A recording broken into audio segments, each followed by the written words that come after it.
Ladies and gentlemen, welcome to another exciting episode of the Smoking Section podcast.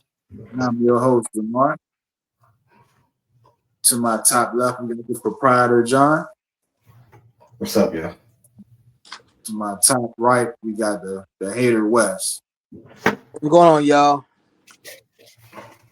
You know, tonight, ladies and gentlemen, this episode 25, right? Yeah. It is. Yeah. Tonight, ladies and gentlemen, this episode is a milestone. It's very important to the three of us. Not only is it episode 25, tonight we're discussing 5 things that we love the most, or 5 things that we enjoy the most, however you want to word it. But it's going to be personal for us. It's going to be a fun episode. And sit back, like, comment, subscribe, and comment your top 5 things. How y'all feel about that? Kind of, ready to get into it, peel back the curtain a little bit, like you said, a little bit of insight about us, which we think we give enough insight, but just to be able to have a platform and really speak on why we enjoy these things and what it means to us, whatever type of peace it brings us, I think that's pretty cool. Like I'm ready for it. Yeah. Yeah. I've been waiting for this episode now, Joe, for almost a month, Joe, on the real. I've been waiting for this episode. Been doing a little hump, man. For a couple of days, Joe. I've been just sitting there wrapping my brain trying to just say, I don't want to go this way. No. I'm gonna go this way.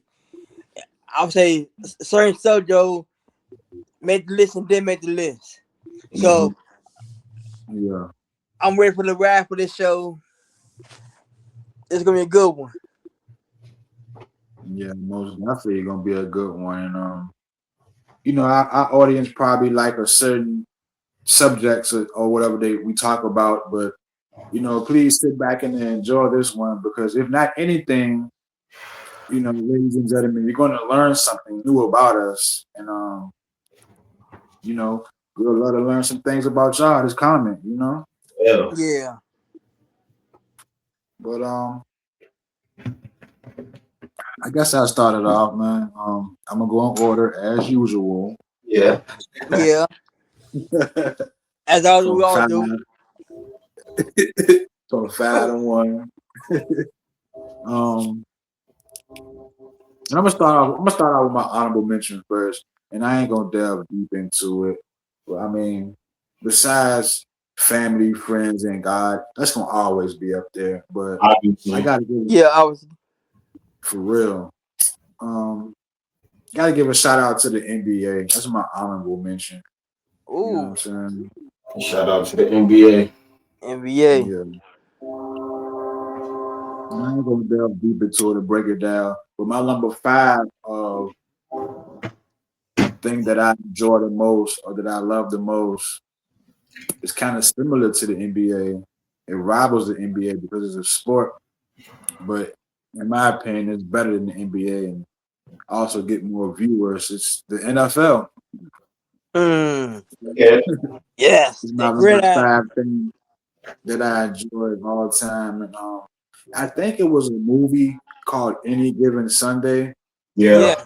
Yeah. And that's a real thing, because people about football, most of the games come on Sunday, Monday, and Thursday, but it is any given Sunday. And basketball, usually the best teams always. But in football, anybody liable to win. You can have a team that's 10-0 versus a team that's 1-9. Everybody know that team that's 10-0 gonna win on paper. Yeah. But it could be just one Sunday that 1-9 team might win. Yeah. Anybody not gonna win. That's what makes it good. That's what makes football great to me. I feel you on that, man. Yeah, I do too. There's another thing. Offense sells tickets. Offense are flashy. That's what we see on TV and commercials. We see the Tom Brady's, the Yeah. Peyton Mannings, the Drew Brees, Brett Favre, Emmitt Smith, Barry Sanders. We always see the offense. That's what sells the tickets. That's cool. That's what it's supposed to be like. But defense wins championships. Yeah. Because behind every great offense, there's got to be a top 10 defense. You know what I'm saying? Yeah. And I just had to say those two things. But why I like football, as a kid, it brought me pure excitement.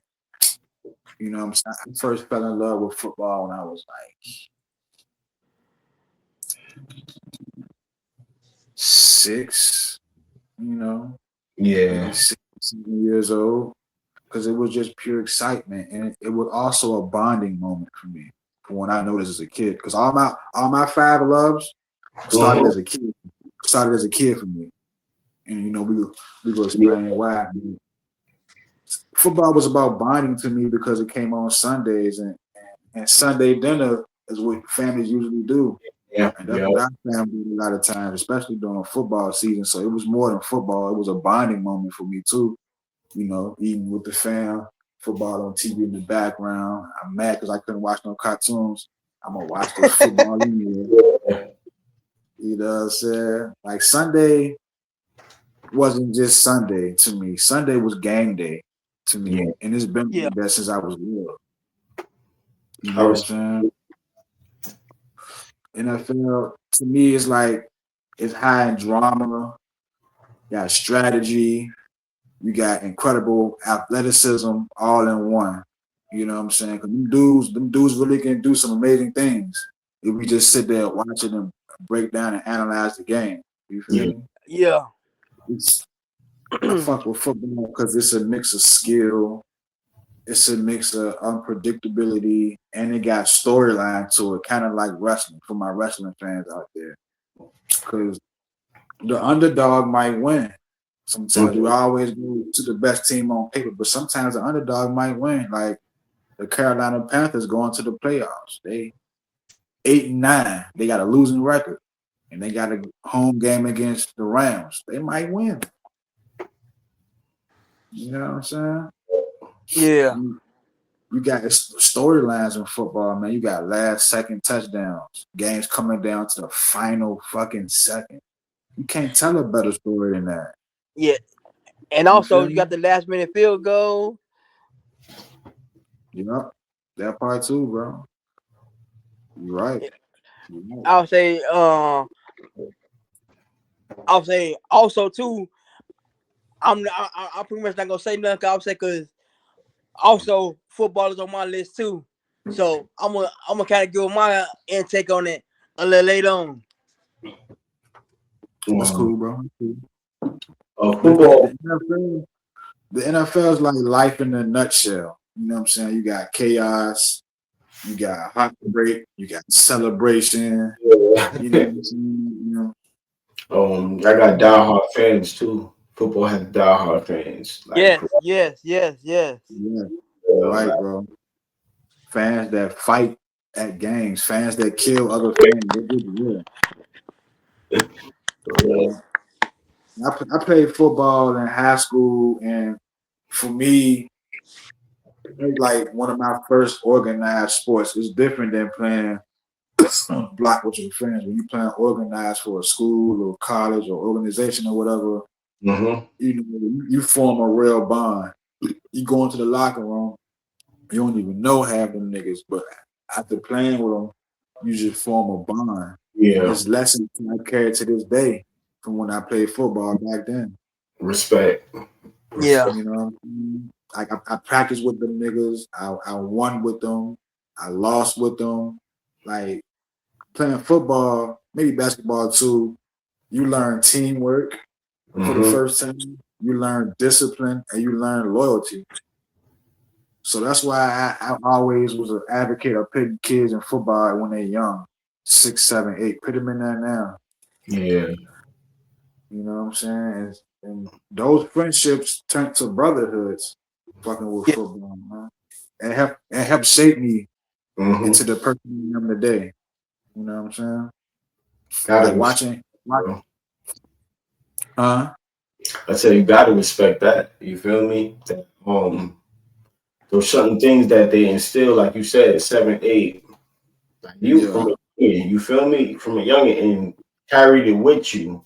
You feel me? You yeah, go out to the world with these morals, these values that's been instilled in you somewhat on a trial by fire type shit. Cause you out there on the gridiron, you gotta trust in your teammates, right? Whether it's Yeah, yeah, football, it's basketball on the court, on the gridiron, or whatever, you gotta trust in your teammates. Y'all are at war, you know, yeah, in trial by fire. Will you be loyal? You feel me? Can you respect chain of command? Can you rely on your teammate? Can you be there for your teammate? You know, I respect yeah. There it is, bro. I'm watching the game right now, and watching football makes me feel like why I fell in love with the game in the first place, man. I just love the thrill of it, man. That's why it's on my list. Like playing football gave me a brotherhood that I never forget. It's a feeling I never forget. And people who play any organized sports know that feeling. You feel it. me? Like my 5 favorite football players of all time is Brett Favre, Steve McNair, Clinton Portis, Darrell Green, and Bruce Smith. I love the NFL, man. What you got, John, man? Um, my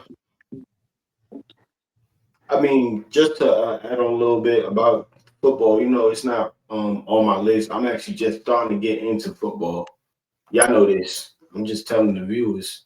But I Yeah, did play it on the block. You feel me? As a kid, like I played it on the block. I played it. You feel me? So I get exactly what you're talking about. That fun, that adrenaline. You feel me? That spirit that it gives you. I definitely respect it. Uh, my honorable mention. My honorable mention really have to be like the TV shows that I grew up watching. Like I love those characters, and TV was kind of a safe space. You feel me? Like it was I was in that world, um, and I used to watch it with my brother and like with my sisters. Like even now, when I be on the phone with them, like that's what we be talking about. You feel me? Like putting characters up against characters from like we was doing the other day from different universes and stuff like that, and talking about this and what if, and you remember this or you remember that. Like yeah, yeah, it brings that nostalgia. You feel me? It really brings that nostalgia and that feeling of when times was times was rough, but it reminds you that it wasn't always rough straight throughout. You had certain times, you feel me, where you was good. You know, I was watching Family Matters. I was watching Fresh Prince or Smallville, Sons of Anarchy. You feel me? Super yeah, yeah, with me and my brother. Like me and my brother, we love Supernatural. Like my sisters too, but me and my brother connect on it because it's two brothers. You feel me? Sam and Dean. You feel me? So it'd be like me and my brother on that shit. Like we call ourselves the Black Winchesters. You feel me?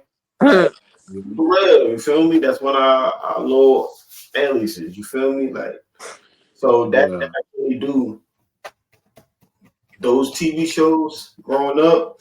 And I know like my brothers, my sisters, if they watch it, they know exactly what I'm talking about. Like that should be like right here for me.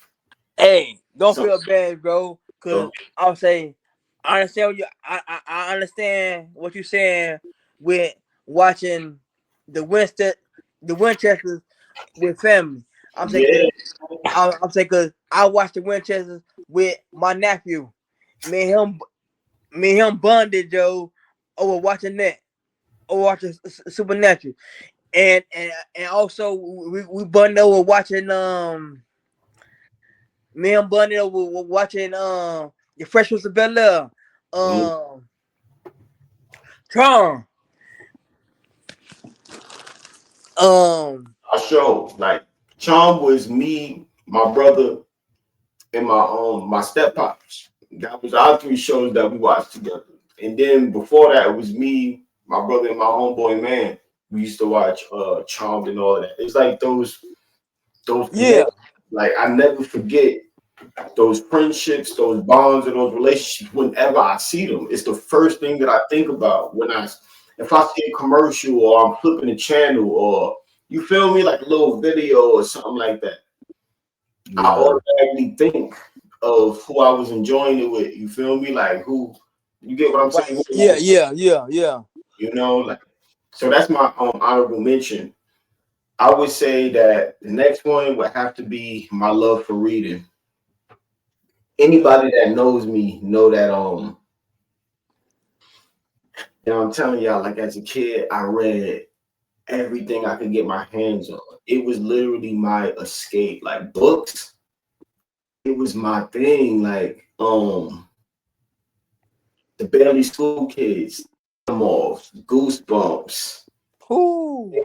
Club, Boxcar Children, any Junie B. Jones, Ramona, all of the Ramonas, the Mouse and the Motorcycle, the Indian in the Cupboard, like everything. Harry Potter. You feel me? Like, This is good. for real, like I was This is reading good read right there. anything I could get my hands on. I was reading science textbooks and social studies and history textbooks in school. It didn't matter. Magazines. I'm reading the magazines. Like it was always an escape for me. Like, and then I'm like so many different characters, B. Not to sound corny or nothing, but I've been a detective. You feel me? I've been a superhero. You get what I'm saying? You Oh know? yeah, I would say I understand. I would say you read the book and you kind of like you kind of like find yourself in the book a little bit. Mysteries and all kinds of stuff. I done help people solve mysteries and stuff. Like it just to so many different places and universes. And it really opened up the door for so many other stuff that I love that's going to be on this list. Reading was the first thing that opened up my mind. I really opened up my mind. I was able, and I gained skills from that, from reading so much. I comprehend more. I understand a little bit more. You get what I'm saying? I'm more open to things, like for real. And I just loved it. Now I don't read books as much as I do. I do have a set of books that my cousin gave me that I started reading, but for the most part, I'm on my audiobook stuff now. But I still listen to those faithfully every single day. You feel me? I listen to at least one of them or two of them. So that's that'd be my first one. Well, not number one, number 5 on my list. You feel me? Yeah. Yeah. That's a good one, man. That's a good one. I think a couple of my favorite. I like autobiography books though. You know what I'm saying? The book of the White Brothers. Yep. The guy who really been playing. I like for my conspiracy theorist out there, Behold the Pale Horse. I was holding that up. That's a good read. You know, and shit. My graphic novels, my comic. You already know. I already know. Yep. Yeah, man. It's a book called The Mailman. That's a good read too. Yo, like the Scholastic Book Fair couldn't tell me nothing, yo. Yeah. Be real. Nigga ain't had no money. I was coming out that bitch with at least 6 books, though. Real. Yes. Look, let me get that. You feel me? Just for a little bit of education. Like, I loved it. Couldn't get my hands on for real. Like, my brother used to get on my mother. He used to get on my nerves. When he used to be bored, wanting to play and shit. I'm good over here. I'm reading my book. This nigga take my book and shit. Read my book. No, I ain't gonna give that to you till you come on and play this game. Read my book. Nigga like, nah, fuck this. Play with me. You feel me? But then I got him into some of he like animals. When we was young and stuff, that's what he started to get into. For real. But it always been my safe haven, man. Reading. I can relate, you know. Yeah, I can too. I would say 2000 is kind of like where I picked up on the the the autobiographies Hmm. I love and good. like the like mostly on wrestlers and the all the Yeah, Malcolm X book. Yes. DMX had a Yeah, good, Yeah. great one, yo, for real. yeah, You know, Um. LL Cool J is good too. Oh, yeah. okay, I read okay. that too I a might while check that ago. one out then. I might be Man, it's like take me a his trip to first the one. library Yeah, his first one. His first one. Hmm. Yeah, and niggas talking about Diddy. Niggas need to read LL Cool J book. Hmm. yeah. Niggas talking about Diddy. You know what I'm I saying? love Bobby. Yeah, man. Some good wrestling books. Brian Pillman book was good. Jim Yes. Ross. Brian Gwartz, the writer. Yeah, Um, you know, I love books, man. I love reading. I read when I can, much as I can. You know. Also, another good wrestling book was Bret Hart's Ric Flair. Yeah, they was alright to me. Eric Bischoff book was underrated. Controversy creates cash. I really love that one. don't know, but Yeah. it's 83 weeks. Huh? Everybody talking about Bischoff's 83 weeks. Was podcast? Oh, I ain't peeped that one. Nah, he got a good podcast. I'm just playing. Mm. But Bishop got a pretty decent podcast. Oh Yeah, yeah, it's yeah, dope. yeah, yeah, yeah. Oh, I had one. I don't know if he still got it going. Yeah, it do. Um, what you got? What? Yeah. My honorable mention is video games, video and also video systems. I'll say, man, for my old heads and kind of some of my young heads to know when I mention video games and video systems. For my old heads, I'm gonna take you back to the first system. What? Atari? Yes. You have to Hey. look. I'm saying, bro, you got Oh, this big ass. You just got all you got is this damn thing right here. no Diddy. Pause. Yeah, pause. Yeah, pause. But all you got is Yeah. this.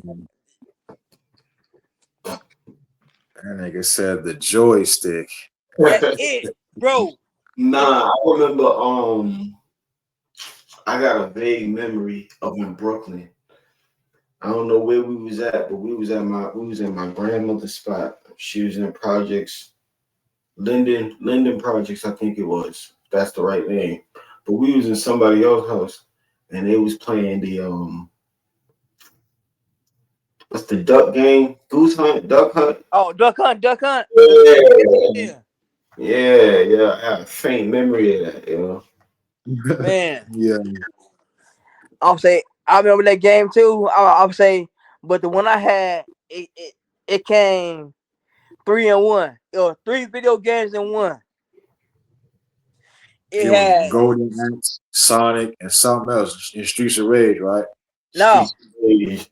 it had Super Mario Brothers, Duck Hunt, and a racetrack. And Joe, they give you this big ass. They give you this big ass car. Rug. Let me put it that way. With on both sides, you got the blue side and you got the red side, and they're gonna give it to you 1 through 9. So you sitting there just running, Joe. So like, I, you have to hands and knees, 1 and 2.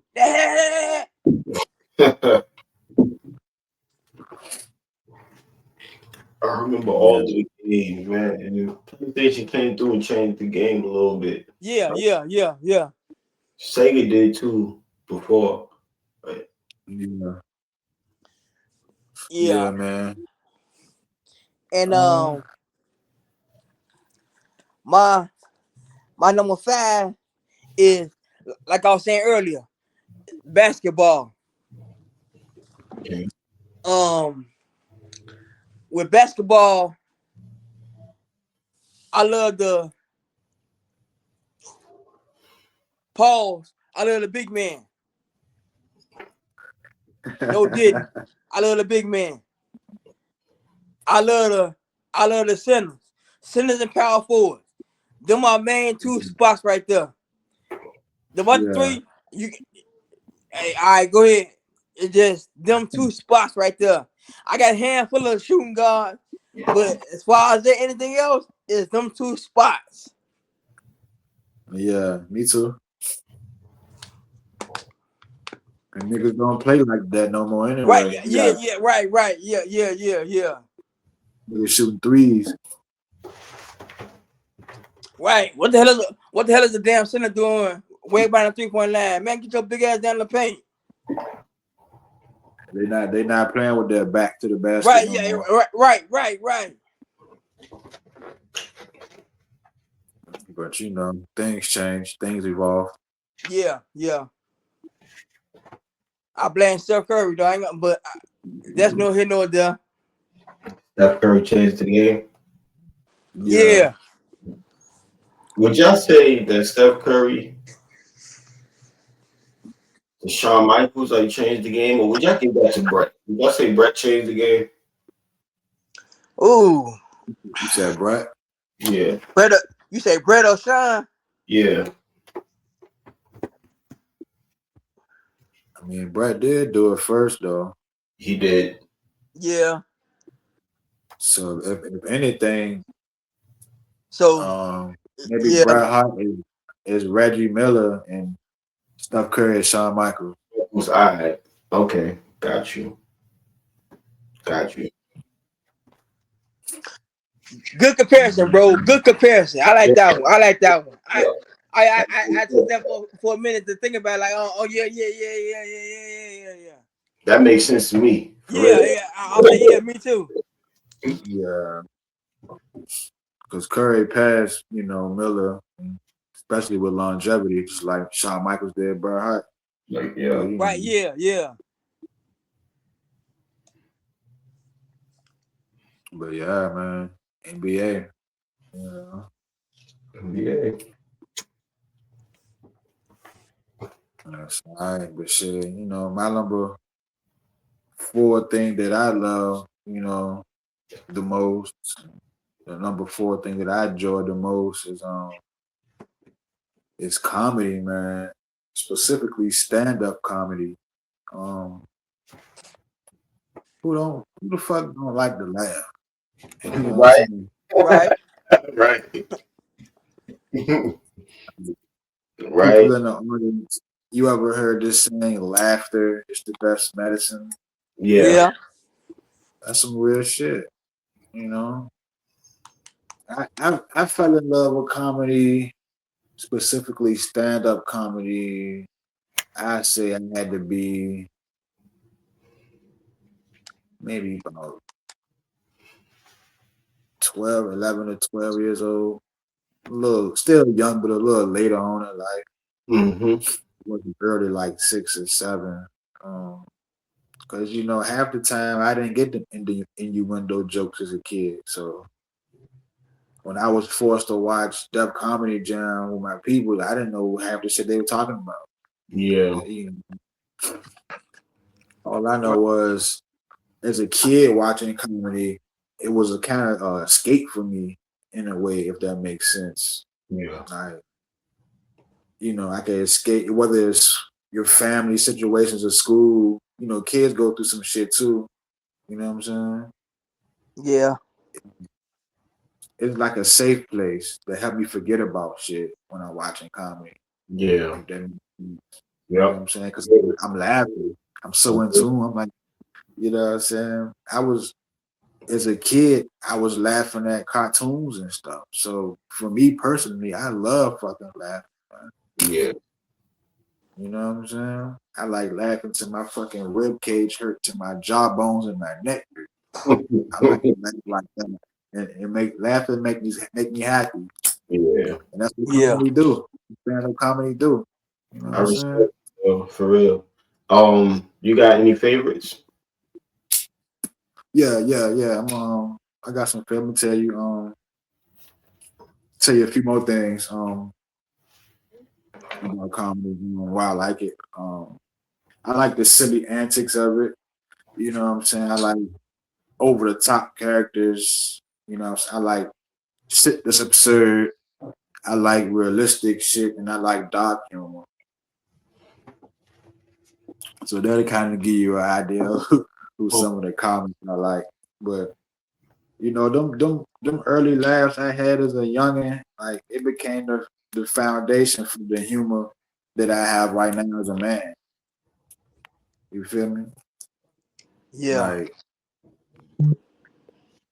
when you watch a comedy, especially with others, you might be watching Def Comedy Jam or Comic View on the couch with the family or whatever. It's a bonding moment because y'all laughing at the same shit.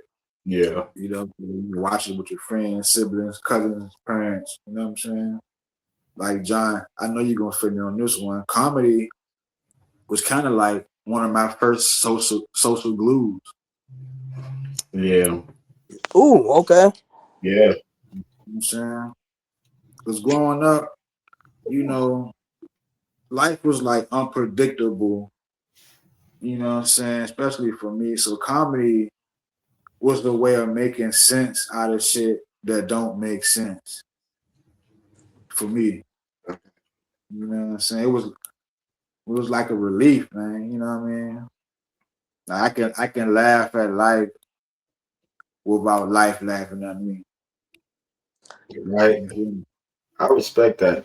Yeah, I do. Yeah. I can dig that. I can dig that. Yeah, I drink to that shit. And Man. laughing and comedy go hand in hand, man. That's why it's on my list. I love it, man. Laughter is powerful, It and is. it's scientifically proven that laughter is healthy. You know what I'm saying? Because laughing, it reduces stress. It can boost your mood. It can fight anxiety. You fight sadness. You know what I'm Yeah, saying? Everybody ever argue with that girl and y'all mad at each other and you just say some dumb shit and she smile like, you know what I'm yeah, Yeah. saying? Oh She yeah. was Yeah. fuck Yeah. with Yeah. you, Yeah. but Yeah. you Yeah. made her Yeah. laugh real quick by doing some dumb shit. You know yeah, what I mean? It connects people in a way. When you share laughter with somebody at the same thing, it connects you and they can open up conversations about shit. That's what comedy did for me. That's why I love it. I feel you. Yeah, I do too. Mhm. Hey, John, you got some of my favorites, man. My top 5 favorite comedians of all time. Jerry Seinfeld. He got I suggest watch his special. I'm telling you for the last time. He got a special called 23 Hours to Kill. Jerry Seinfeld, man. Alright. I'm gonna go check that out. I mean, it's a black guy, white guy, but he got that dry humor, and it's just. It's not even. I suggest just watch some TikTok clips first and see how you fuck with it before you watch the special. It's it's not because he a white dude. Because I'm a huge fan of George Carlin and Bill Burr. You feel me? So Yeah, you funny. I think I never even really. I give it. I ain't even gonna. I'm gonna respect it. I'm gonna go check it out. Like you said, I'm gonna watch some clips first. You feel me? And then yeah, I got you. Cause and then yo, go. I gotta actually do this because the homie been logging in. You feel me? He been on that Game of Thrones. You feel me? Right. You Yeah. feel So Yeah, at least we gotta do at least doing this one big favor. me? Yeah, you know. yeah, for real, man. And shit, Seinfeld, and I like Bill Bellamy. Oh yeah, I like him too. I like him Ladies, too. Ladies Night Out, and he was in a movie Booty Call, How to Be a Player. I seen Bill Bellamy before, and that was an honor. I seen him live before. Word. Yeah. That's Richard Pryor, definitely on my list. His special Live on the Sunset Strip and his special Here and Now, them shit's funny. Mm-hmm. The daddy of this shit, the granddaddy of this shit, Red Fox. You know what I'm saying? Oh, Sanford and Son, he got the Red Fox Live special in '78. That was his last one. And he got a special called You Gotta Wash Your Ass. Like that came out in 1969 or 7. It's not even a video for it, it's only audio. So that's kind of how a lot of those specials was back in the 60s. You know what I'm saying? It was like a lot of audio shit, so you couldn't really see it, but it exists. And shit, last but not least, people might hate me for this pick, and people hate this nigga. But this who I fuck with though. And I fuck with a lot of comedians. This is just my top 5. I gotta pick Chris Rock in there. ooh, good pick, good pick. I'm with you with that. That special he got, Bring the Pain, his first special. Mm-hmm. The Bigger and Blacker special, and he put out a jump about Will Smith. The special before that called Tambourine. That shit funny as fuck. You know what I'm saying? A relationship is like a couch. You can't move it by itself. It takes 2 people to move it. Like, you nigga delivery, man. You know what I'm saying? But I love stand-up comedy, man. I watch all 5 seasons of Def Comedy Jam. I've been to so many comedy shows. I can do my own show at how many comedy shows I've been to. Real talk. Thought about trying it? Huh? You ever thought about trying it? Low key, I coulda, cause I'm a funny nigga, man, and I got like little quick one-liners that make niggas laugh in the low. So if I really wanted to, I could do it, bro. I actually used to write jokes. Oh, word. I was writing. You know what I'm saying? I'm like, man, I got some ugly ass feet, man. Like, yo, when I get in the pool, I keep my socks on, bro. My feet ugly. I wrote that, bro. I wrote that, bro. Hey, that's in the tuck. That's in the tuck. Hey, that's in the tuck. I'm still that one. That's in the tuck. Y'all know, like Dolph Ziggler and Foley do stand up, and now Jay, is it Jimmy or Jay? One of them. I think it's Jimmy. Yeah, I did dip it and dab. I never performed it. Yeah, but I did write jokes though. You know what I'm saying? I could have did it. But yeah, what you got, bro? Next up will have to be my superheroes, man. I love it. Like, encompassed with everything. When I say like superheroes, all of the heroes, Batman, Superman, the Justice League, DC, Marvel, Cyclops, you feel me? The Hulk, Iron Man, Captain America, like everybody, from Goku to Vegeta. You get what I'm saying? Everybody, Ryu, all of them, all of that whole fandom, I truly enjoy.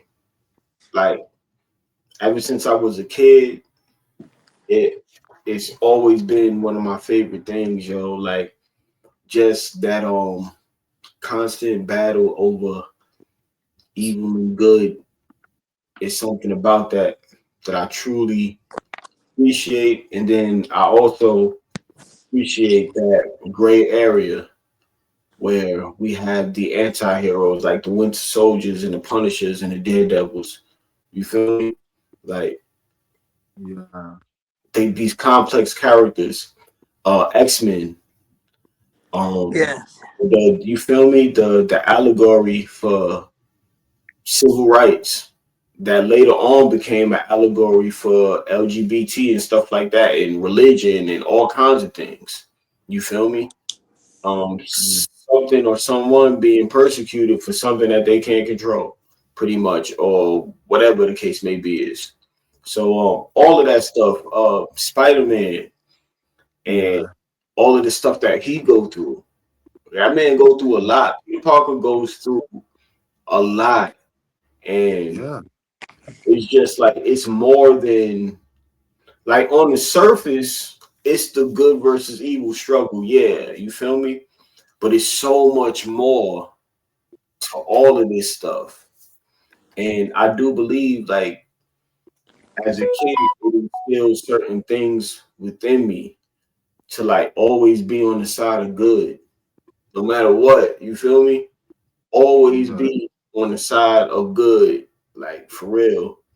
I know that shit sound corny as fuck, but it is what it is. It's the truth. I feel you. It's the truth, yo. Like always fight for good, for real. Like because those are the people that need you the most. You feel me? Yeah. Protect those that can't protect themselves. Type shit. Be there for people. Type shit. Make people feel good about themselves. Type shit. You know, like all kinds of. Yeah. Stuff. And that's why I truly love it. And then I get to geek out. Like you feel me? I get to when it expands. You know, I'm like so appreciative to be able to watch the Avengers movie when it first dropped. You feel me? Like Yeah. I'm like truly that shit really meant something to me. Like on some real shit, you know. Um, when they brought Dragon Ball Z back with the Super thing, now it wasn't as good as but I was still hyped for that. Like it was like, yes, bring back this Yeah. stuff that made me, like bring back my, like, and I just truly enjoy it. I love all of that stuff, and like I said, it goes from all of these characters, man, from the Mutant Ninja Turtles, you feel me, to Gargoyles, to Goliath and them. I just respect them, and they was a big part of my childhood, and they're actually a part of my life because I never stopped. You feel me? I'm still Yeah. all in with it. Like I'm still all in with it when it comes to that. So yeah, that's definitely on the list. I can respect that, man. Uh, Yeah, that, it's a whole that's a whole universe that mm-hmm. gets covered. You know what I'm saying? Yeah. A whole universe full of possibilities with real human themes. Like you feel me? Like Iron Man, Tony Stark had alcoholism. You know, Ant-Man was beating on his wife. You feel me? Like it's real life themes and stuff that really told in these stories. Yeah. You know. Cletus Cassidy had a fucking illness. Yeah. Moon Knight got an illness. A lot of them shits. You feel me? You know what I'm saying? But Yo, yeah, I ain't gonna comment too much because I got something similar on my list. Now I'll break what it you, down in a few. what you got, boys? But my number four is, which I know is probably is on both y'all lists, but it may be just a little tad bit higher. Is music. Mm-hmm. Yeah. I'll say, like we were saying, through our music shows, which I would like to say to the viewers, go check out our music podcast that we did a while back. But you go back to what I'm saying, back to why I love music. Music, it it it costs me. It When I'm mad about something, Joe, I put on some little music. You know what I'm saying, Joe? It calms me down. When when I play music, it makes me happy. It when when I'm with my lady, it gets me in the mood. Also, Joe, I got my little heartbreak songs. You know what I'm saying, Joe? in the breakup stage, I got a little heartbreak song. I'll say I know someone. I know some of our viewers got the little breakup song. So I got some in the tub. But yeah, my if you listen to the show, you know that Wes loves. I love me some Jodeci. I love some Tupac, DMX, Easy. Matter of fact, forget Easy. I just go NWA.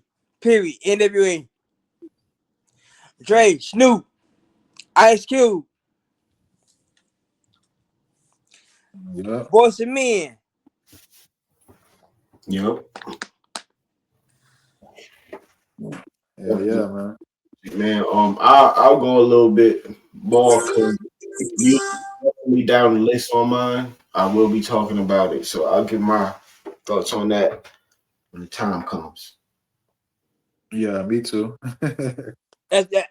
See, that's why I said what I said earlier. I say I know y'all might have got that just tap behind it what I got it.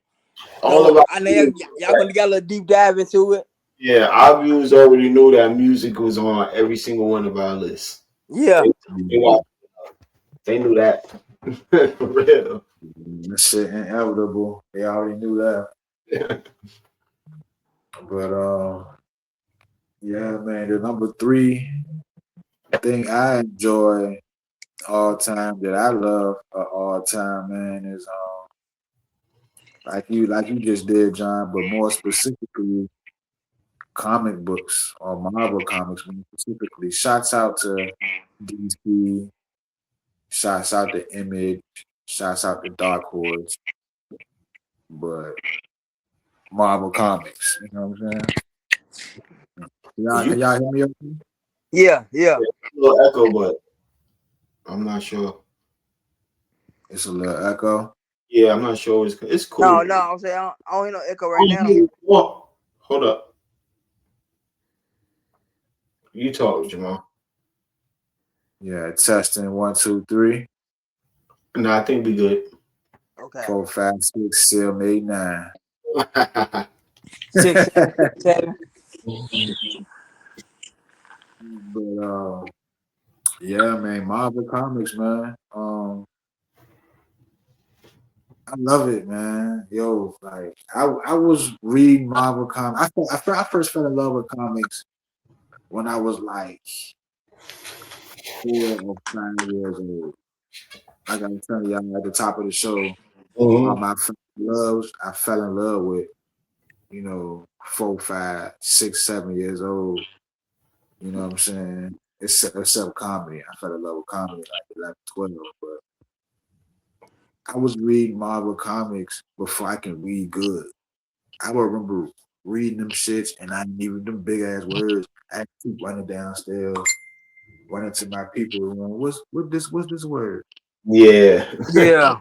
What this word be? You know what I'm saying? Like for me as a youngin', like comics was like pure imagination for a 5, 6-year-old kid. You know what I'm saying? You got all the powers. Mm-hmm. You got the secret identities. It's like good versus evil. Yep. You know what I'm saying? To a kid, that's fucking amazing. Yep. You know what I'm saying? You got a person that's normal 1 minute and the next minute he a fucking hero. Yep. With that in the flip of a page. Yeah. You know what I'm saying? Like to me, like I became them in my head. I used to daydream all the time. I was a superhero, bro. Like I used to go get a towel, take it around my neck with a safety pin. You ain't the only one, though. Yeah, I'm saying. Yeah. I respect it. For real. On some blank man type shit. I'm talking about I had a belt, put a clothes hanger in my belt. You know what I'm saying? Oh, this nigga Blake man out here. You know what I'm saying? Look, I had pennies in my pocket so I could throw the pennies. I was a hundred. I was on it, nigga. Oh, fight crime, yo. But I I was, said Jamal's the first black man. and that's the I was Black Man before Black Man came Yeah, out. yeah. Yeah, there. I'm saying all right, right. I'm saying yeah. You the first black man. and that's what I I was was getting. doing this. It puts you on the side of good. You want to do good. You feel me? Yeah. When Black Man came out in 95, I was doing this shit in 93.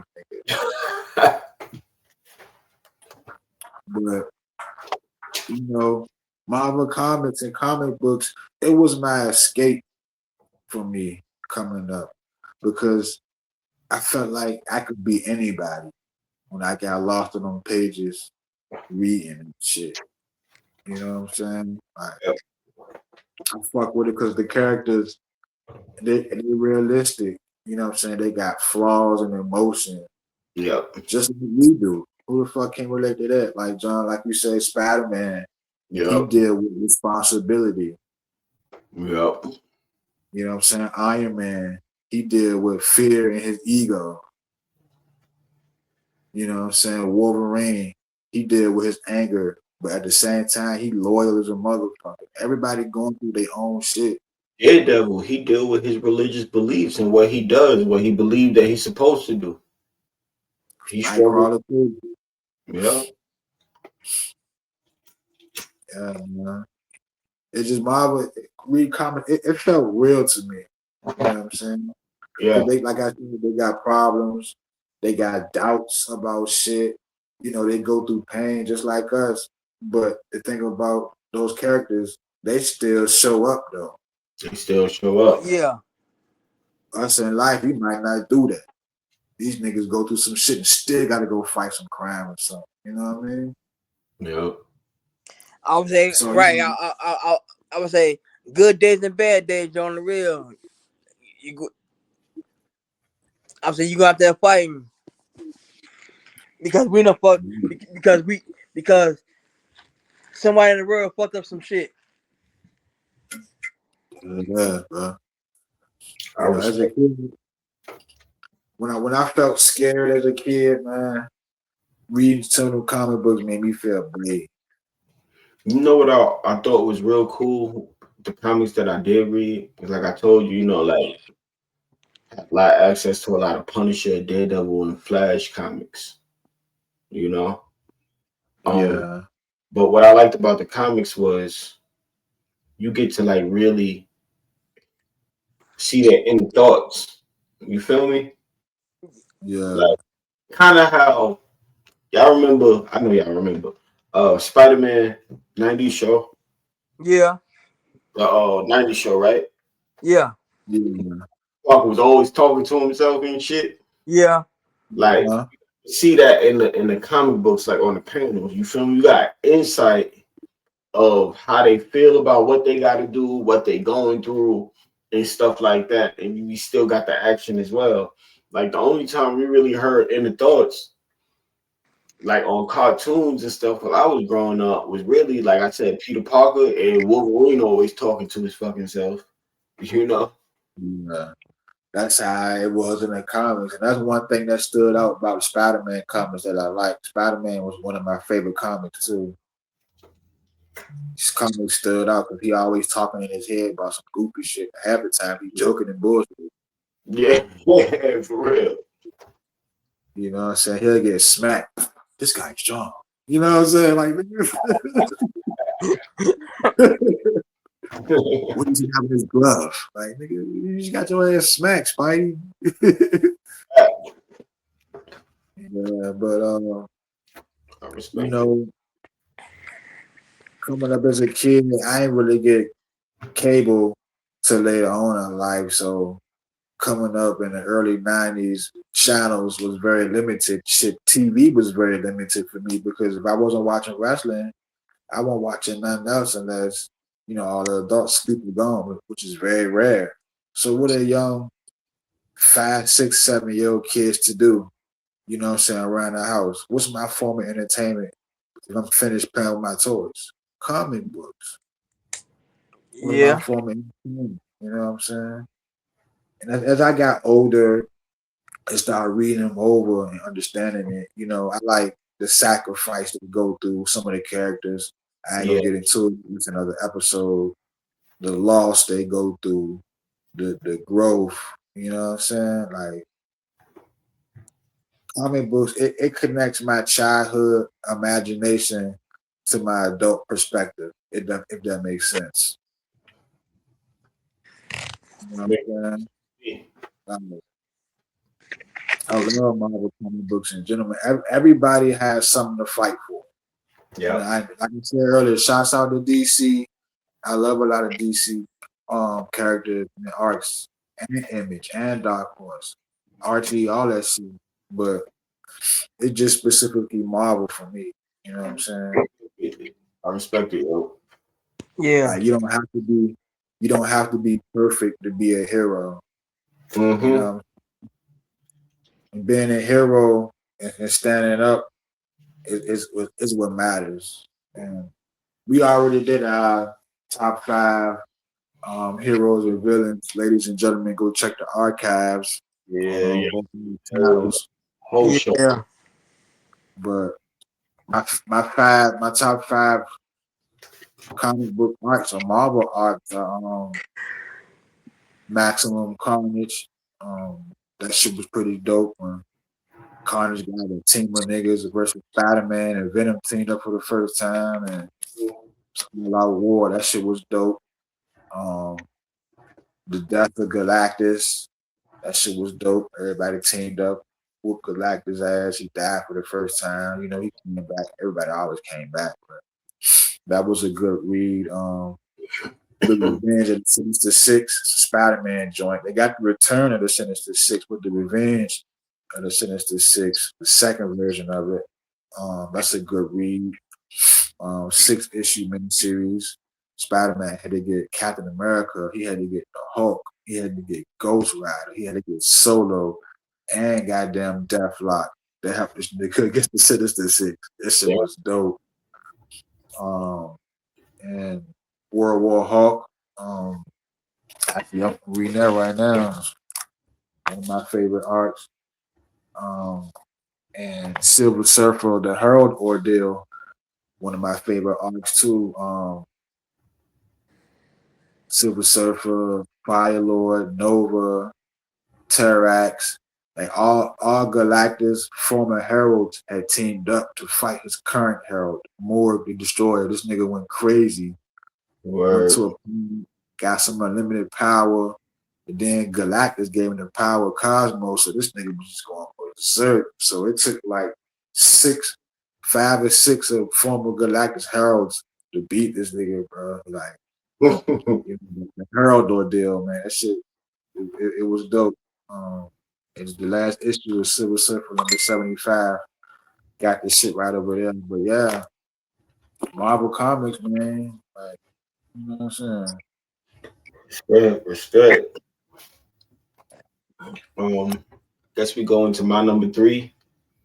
My number three, what I absolutely thoroughly love and enjoy is psychology. There's many different types of psychology. We all know this. My specific interest is in cognitive, behavioral, and social. Like, you know, it's just it's something about knowing why people do what they do, why I do what I do. Like, there's like legit I feel anyway, you feel me? Like, there's legit explanations for this stuff. And I'm gonna keep it a buck with y'all. It is so helpful when you know what makes you tick, when you know what sets you off, or what your strong points is, what your weak points are, and how your mind work and how it evolves or shifts to certain dynamics, settings, scenarios, what have you. It's just it just give you a little edge. Because life gonna be hard anyway. But if you can understand yourself just a little bit more, it does, you feel me, make things a little bit easier. And cognitive psychology it's pretty much in layman's terms to me is how you think. How do I receive things? You feel me? Yeah. And how do I compute them and how do I react to it? You know, and I've learned so much based on environments I grew up in, how I grew up, you feel me, things I encountered, the things I read, the things that I'm into, what we talking about right now. Like all of these things shape me and it shapes my way of thinking. You feel me? That's very interesting to me. I have certain conversations with people and it's not all the time, but sometimes I can coin things and I know why they do it, you know? Like, Yeah. and it's like and once I know or I have what I think is an understanding of why they do it, it's easier for me to not take it personal. You know, it really is. It's like I know why you do that, or I see why you may have done that or reacted to this. You know, and to me, that's like the, some parts of behavioral psychology.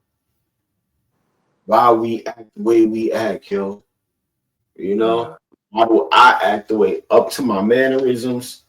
Because I slouch. I really do. You feel me? Yeah. Me. You feel me? But I'm more relaxed and I slouch a little bit. Like, why do I do that? My mannerisms, or, you know, why do I have to be in some type of motion if I'm sitting down? You know, like all of that stuff.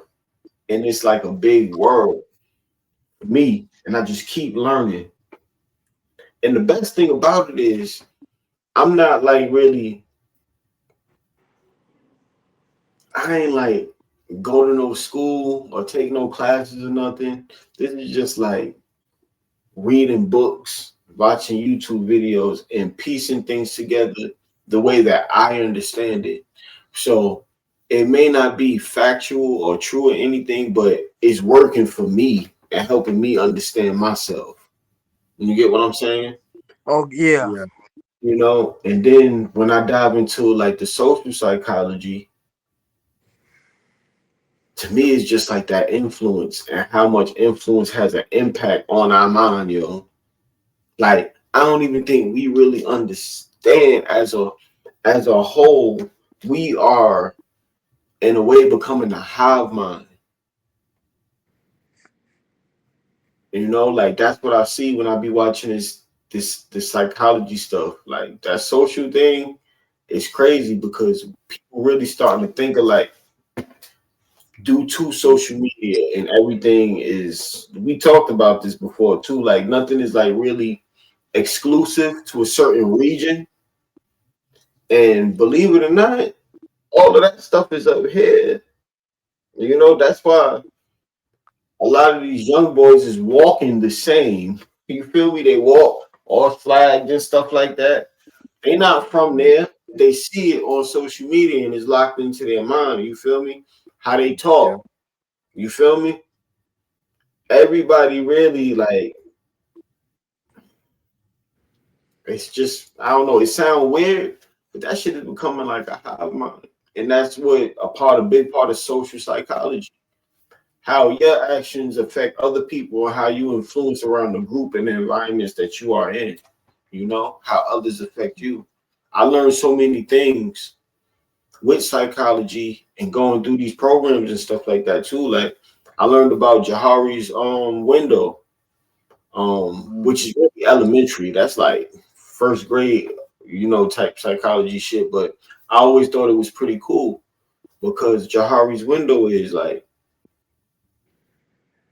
something that I know about me that y'all know about me. Everybody know. Then the other one is stuff that I know about me that y'all don't know. Then the other one is stuff that y'all know about me that I don't know. And then the other one is stuff about me that nobody knows, not even me. You feel me? Like that whole Yeah. thing, like so it's just I could like go into it for real, but it's just gonna take a little bit. You feel me? So that's why I love psychology. It's just informative and it really helped me understand myself and it helped me understand the people around me. so I can maneuver just a little bit better. Yeah. That's I could dig that, bro. That sound like its own episode right there. Just about to say the same thing too, John the real. I ain't gonna lie, it has its drawbacks because it's hard to share certain things because you come off as a know-it-all. You feel me? And it's like, I get it sometimes. And it's like nah, yo, I'm just trying to show you like this might be the trigger to that. You feel me? But but like I don't know, but I still fuck with it, man. I still fuck with it. That's so shit, man. You know what I'm saying? Yeah. Shit, you fucking see, can you link up with a writer, man? Write a book one day, bro. I also say too, psychology is one of the biggest weapons to break a system, a regime, anything.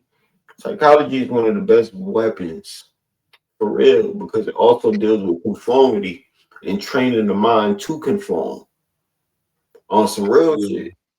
Like psychology is dangerous as well. It really is. Motherfuckers are mind fuck you and you don't even know it. Real talk, man. I'm telling you, yo, for real. Yeah. That's why I would encourage you. Knowledge, Yeah. how to look in psychology, and you want to take it to wrestling and comics. You know, the bad guy in comics and the bad guy in wrestling oftentimes makes sense. Yeah. Right? So why the fuck are we booing this person? Why the fuck don't we like this person? He make total sense. For real. And sometimes a good guy don't make sense. You know what My I'm saying? man was right. Magneto was right. Is Dr. Doom really? I mean, Dr. Doom is a bad guy, but at the same time, Dr. Doom really be on some like just leave my people alone. Like Adam is another person. Don't come over here to my territory and we ain't got no smoke. You feel me? So you absolutely Ozymandias from the Watchmen. Y'all know about Watchmen, right? Yeah, who you said from the Watchmen? Ozymandias. Dude that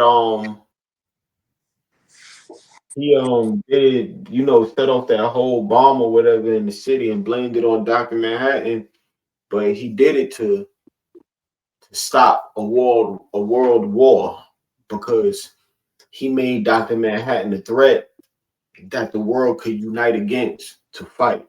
The world was on the brink of war, and he did that, and it's like it was a fucked up way to do it, but I understand. You get what I'm saying? Yeah. You know? Yeah. For real, man. But yeah, that's my psychology. Excuse me, my fault. Psychology. It goes deep. I would say, you don't have to like love it, do a complete deep dive like me or whatever. But I would say for people, for viewers out there, if y'all watching or whatever, like just look into a little bit. It can help you with a lot of things, man, with your relationships, with your own stuff going through. You feel me? It can help you understand certain people in your life, why they do what they do, why they think the way they think. It gives you some type of advantage. You know, I would say check it out, man. You really can't lose. Yeah. Yeah. It is, bro. Got me intrigued. Mm-hmm. Yeah. What you got, Wes? My number 3 is 90s movies. I'm saying I know my fans out there or our viewers out there watch our earlier shows. We did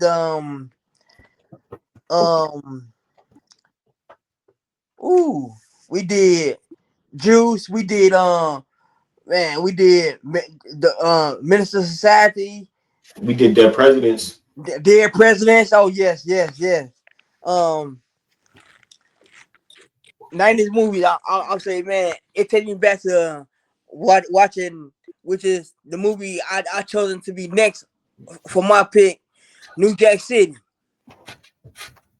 Okay. Yes. Um, I find myself sometimes going back, watching old movies back from childhood, Mm-hmm. like Meteor Man. Damn. They became like hood classics for us, man. Like for Right, us, right. Yeah. they are our go-to. It's like comfort food for us, I would say. You know, a lot of them were what you call them? Damn, I lost my shit just like that. Yeah, shit. A lot of them were like trying to put us on. So Yeah. you feel me?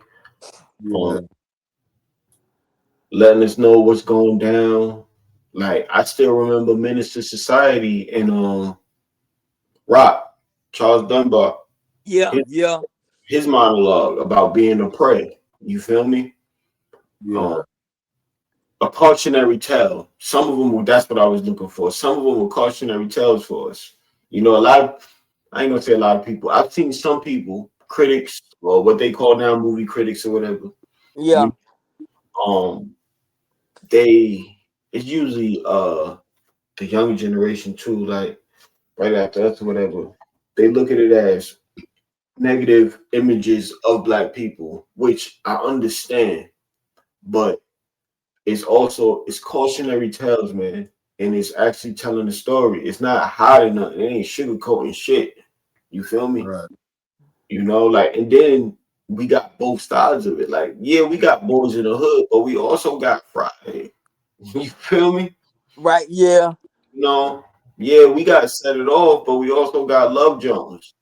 You know, we got Cooley High and stuff like that. So, like, I I don't think Cooley High was in the 90s, but but I feel you on that, bro. Like for real, 90s movies. Yeah. All the best movies came out in the 90s, man. And our all stars Yeah. came I'll say definitely. I also did. Yeah. Yeah. for real. Yeah. I don't think we did our top favorite movies yet. Maybe Yo, one, maybe we did. we do a show on the 90s. Cause the 90s was just that shit, yo. Like for real. Yeah. Yeah. I think the people will want to hear that. Yeah. It's literally the best decade to me. I mean, it was a lot of stuff, but you was different in the 90s, man. Yeah. Oh yeah. Oh my. Yeah. It was real. I agree back. A lot of people wouldn't make it because they can't take their cell phone. Right? Can you take your cell phone? Can you take that cell phone, man? You got to interact with the world. Yeah, we definitely need to do a show in the 90s. That's coming up, y'all. For real. That's a promise. Yeah. Yeah. Oh, that's another good one. Oh yes. Yes. Yes. Keep throwing in the tub. Yeah. There it is, man. Man, it's movies. It is. And shit for me, man. My number two favorite thing, of all time. My number two thing that I love the most. Shit, I know what it is. It's pro wrestling, man. Shit, you already know that. You know. One of my loves, I fell in love with probably 4, 5 years old. You know what I'm saying? Some of my first memories of wrestling that I can remember even like 4 years old. I can remember Demolition coming out with the leather straps, the black mask. I would remember Ultimate Warrior running out there with the face paint with tassels and shit. And I remember Randy Savage with the colorful hat, outfit, and the way he said, "Oh yeah, dig it." Like for a fucking 4 or 5 year old kid, man, that shit was everything. That shit was amazing. That's when I fell in love with it right there. Like, what's this? It ain't even had to be a cartoon. I'm like, what's this? Yep. I love this at a young age. I should have been one. But, you know, like comics, man, wrestling to me, it felt like real life superheroes. Yeah. You know? Yeah. At a young age, I liked those larger than life characters. Like those entrances. Like I was telling you, when Demolition come out with the song, the Warrior running down, Hogan coming out with the fucking T-shirt, you know what I'm saying? Like, the Rockers coming out running down to the ring and shit, you know what I'm saying? Yeah. That shit was good. And the promos, like, y'all know how them shit sound. Them late 80s, early 90s promos, everybody was screaming and yelling. You know what I'm saying? Let me tell you something. You know what I'm saying? Like, watching that shit as a kid, man, that shit, you fall in love with it easy, man. I don't see why more wrestling fans in the world today, they probably ain't going on it. You feel me? Man, I remember Randy Savage promo when he was going in on Hogan, man. Like, my dude, like, that's literally my favorite promo of all time. He said, I was out there, yeah, still like the true champion, yeah. And who comes for no reason at all? You, man. You. With your hot dog and grandstanding. You know what? That is my favorite. Oh, God, yo. Bro went in, like, he really went in on Hogan. Like, I'm like, yo, I feel this man, yo. Like, yeah. That's the psychology in you, man. Because even though he was portrayed as a villain, he was dead ass right. That is right, yo, for real. You know what I'm saying? I remember that one. That wasn't the less than your ass. That was the promo after that one. You get lust in your eyes.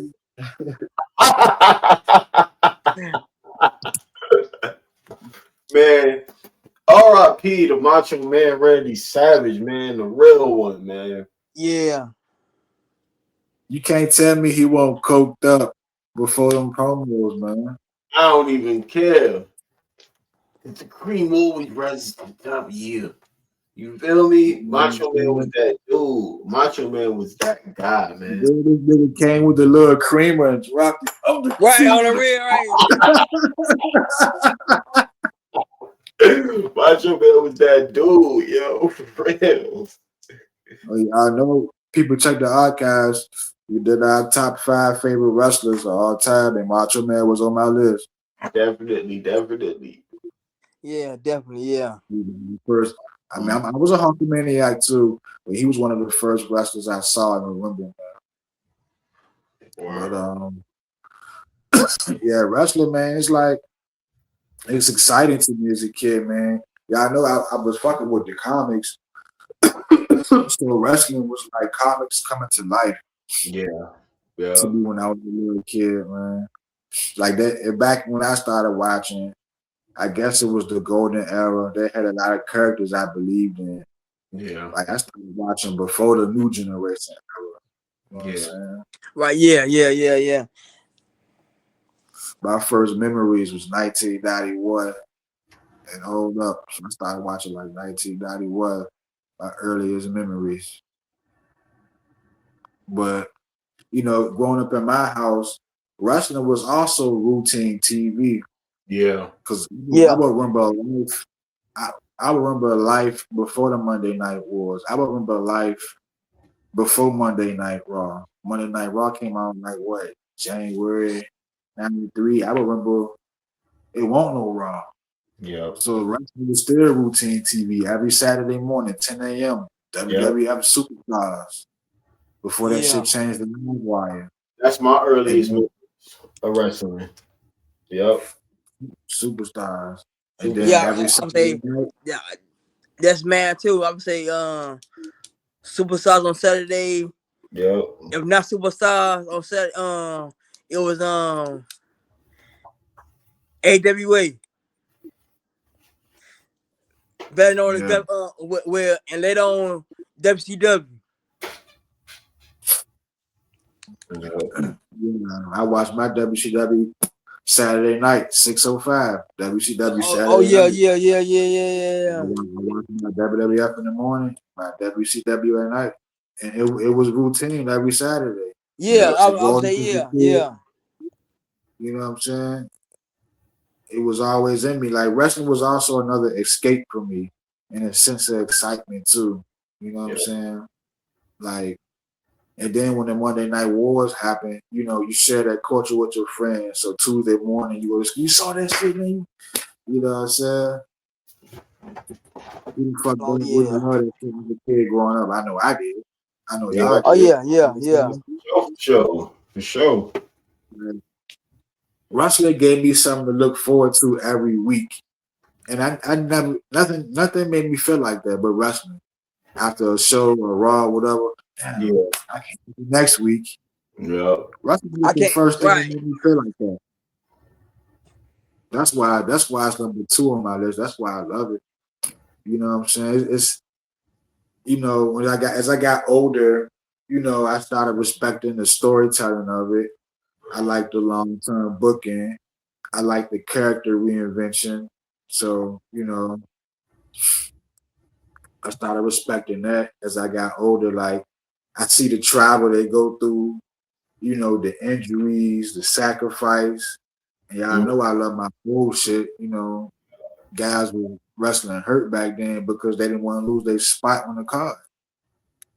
They didn't want to goddamn take no time off because they still wanted to get paid. You know what I'm saying? How can you not respect that? You know what I'm saying? Like I respect it more as I get older. I respect it more now because I see how hard it is. Like they tell stories with their bodies.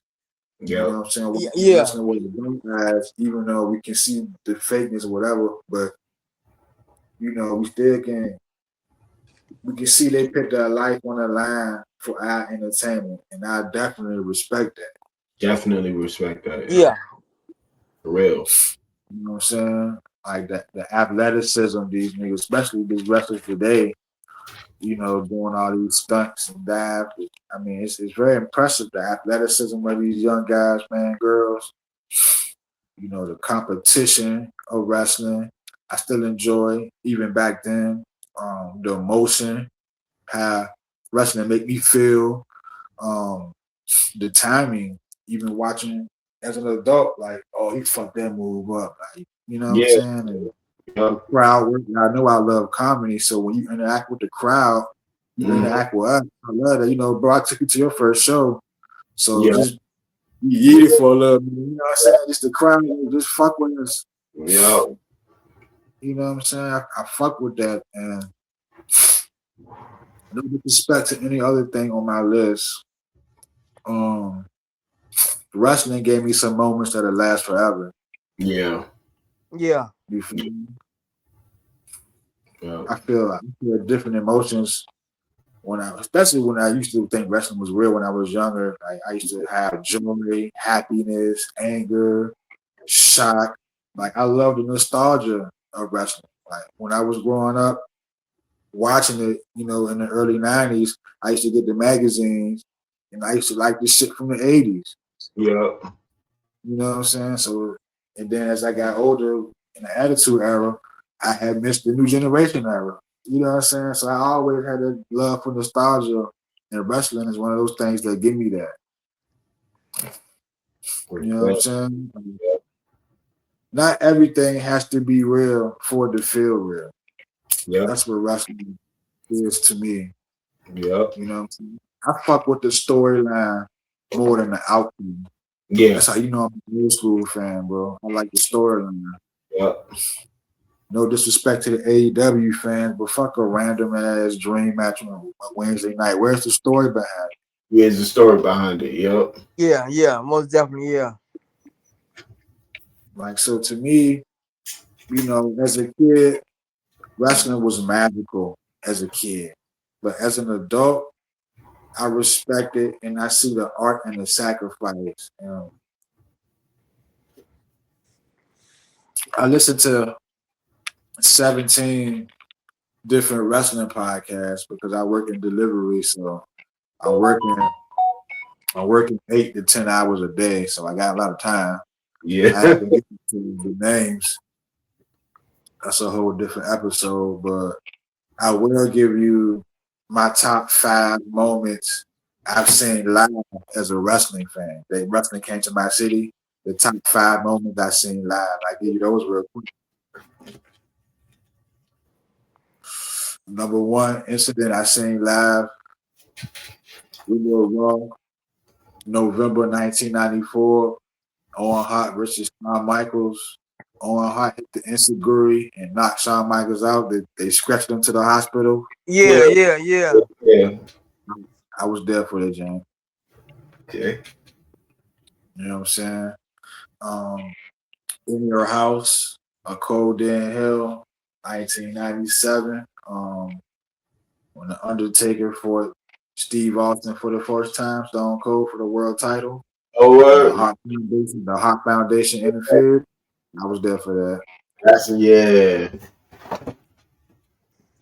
That was Ken Shamrock's first match for Vader. It was a random SmackDown in August of 1999. The main event was Triple H versus the British Bulldog. Bulldog had the jeans on and shit. Yeah. Oh yeah. You know, remember that infamous clip when The Rock did the sliding people's elbow? Yeah. I was there for. Yup. That's the smoothest people's elbow ever, yo. Imagine that shit live, bro. I was right behind him. That's history right there, yo. Yeah. And remember it was a random Raw 2002. And main event was Kurt Angle versus Chris Benoit. Remember Kurt Angle did the moonsault off the top of the cage and missed. Yeah. I was there for that. Nigga, Kurt Angle did the moonsault off the top of the cage, bro. And missed. You know what I'm saying? And the last moment that it was my top 5 moment that I've seen live as a fan. I've been to so many fucking shows, bro. I can't even rule them all. I'm gonna have to sit down and really think. But Armageddon 2006, I was there for that, and what makes that night so significant, Undertaker fought Mr. Kennedy at that show. It's not the most important part. Undertaker fought Kennedy. I think Batista and John Cena, they teamed up and fought King Booker and Finley.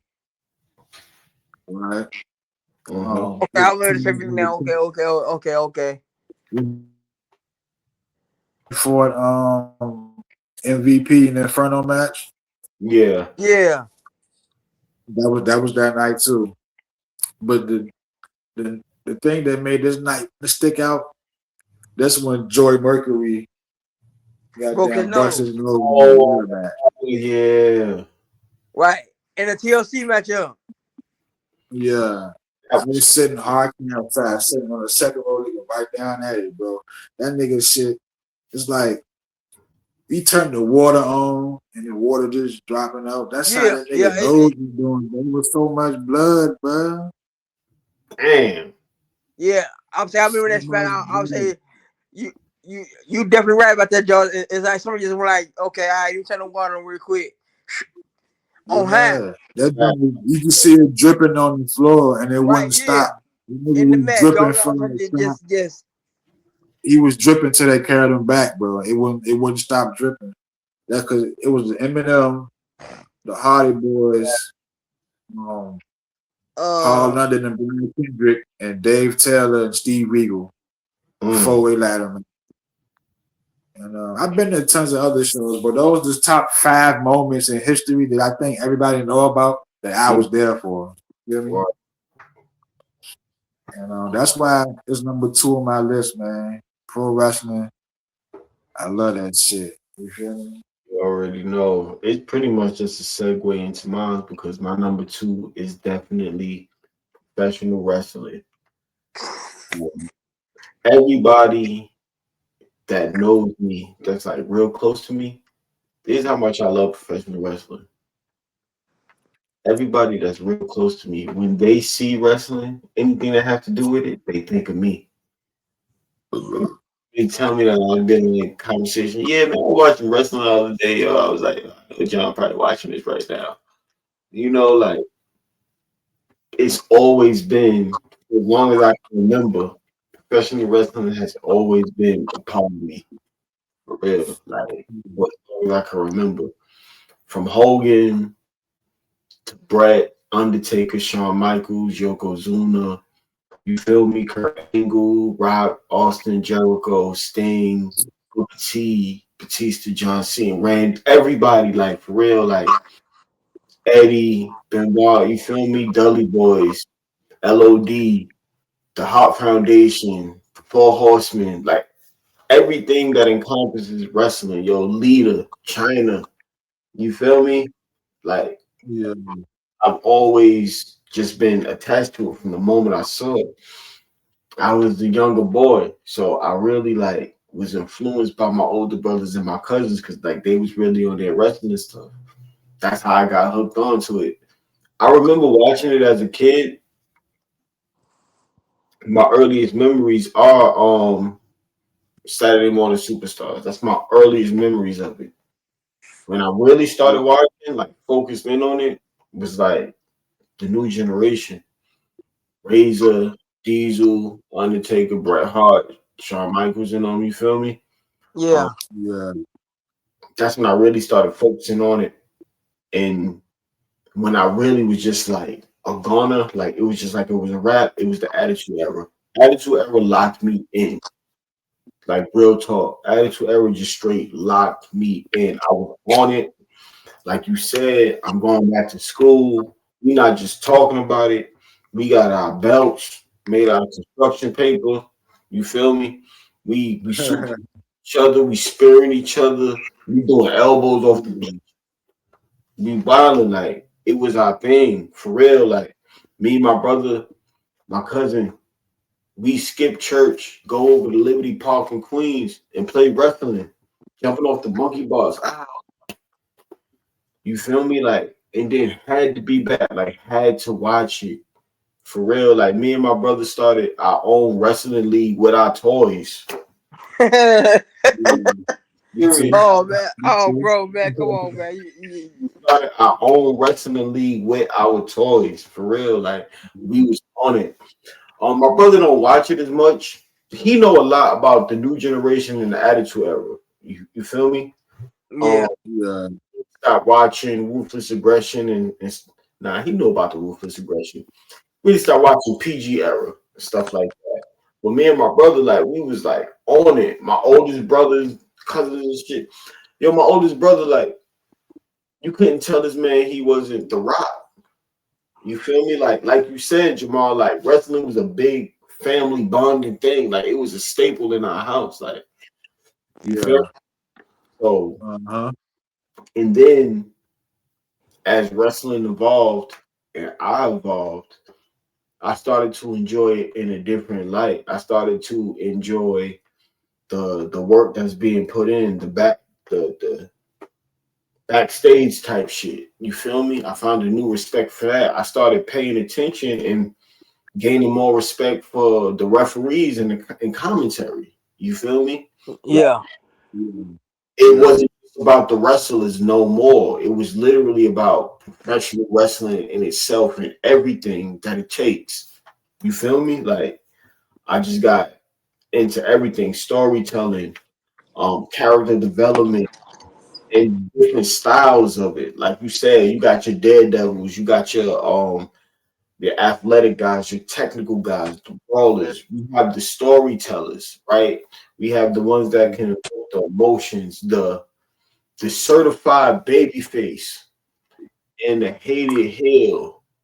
We got it all in professional wrestling. We got drama, we got betrayal, right? We got coups. You feel me? We got mutinies. We got all type of stuff in it. We got competitiveness, grit. You know, that hunger to be the best. It's just like about professional wrestling. I'm going to always carry it with me. I'm going to always carry professional wrestling with me.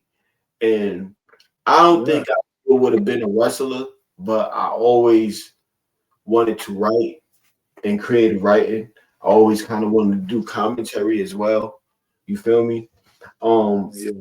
Wrestling is important to me because I mean, look what we doing now. The smoking section, we all bonded and became friends through professional wrestling.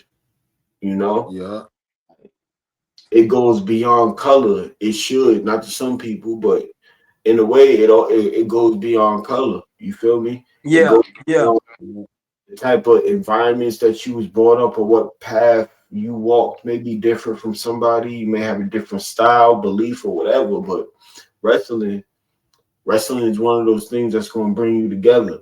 You know, the storytelling. You know, take the Undertaker for example. This is a man that got people to believe that he was, he was the undead. And then when we was old enough to realize that it wasn't true, we had that much respect for that man. But in a way, we still respected his powers. We still respected the Undertaker. You know, like You thought Kane was his brother for real. You feel me? Like these unforgettable moments, the moments that just shot a battery in me, gave me adrenaline, like when Kane's debut, or when Austin returned to save Team WWF. You feel me? Oh yeah. Oh yes. Austin versus Rock. You feel me? At Mania, like these Shawn Michaels versus the Undertaker, like these Triple H made me hate him. I hated Triple H. For real. That's like for real. He was the quintessential heel for me, and I hated him. And what I loved about professional wrestling, because at that age, I would turn off the TV mad. You know, well, when he got Earl having to laid out in a pool of blood, or a Rock, or Foley, or somebody, you feel me? Laid out somewhere, the boys beat up somewhere, and he just up there. You got Stephanie with that smug ass fucking grin.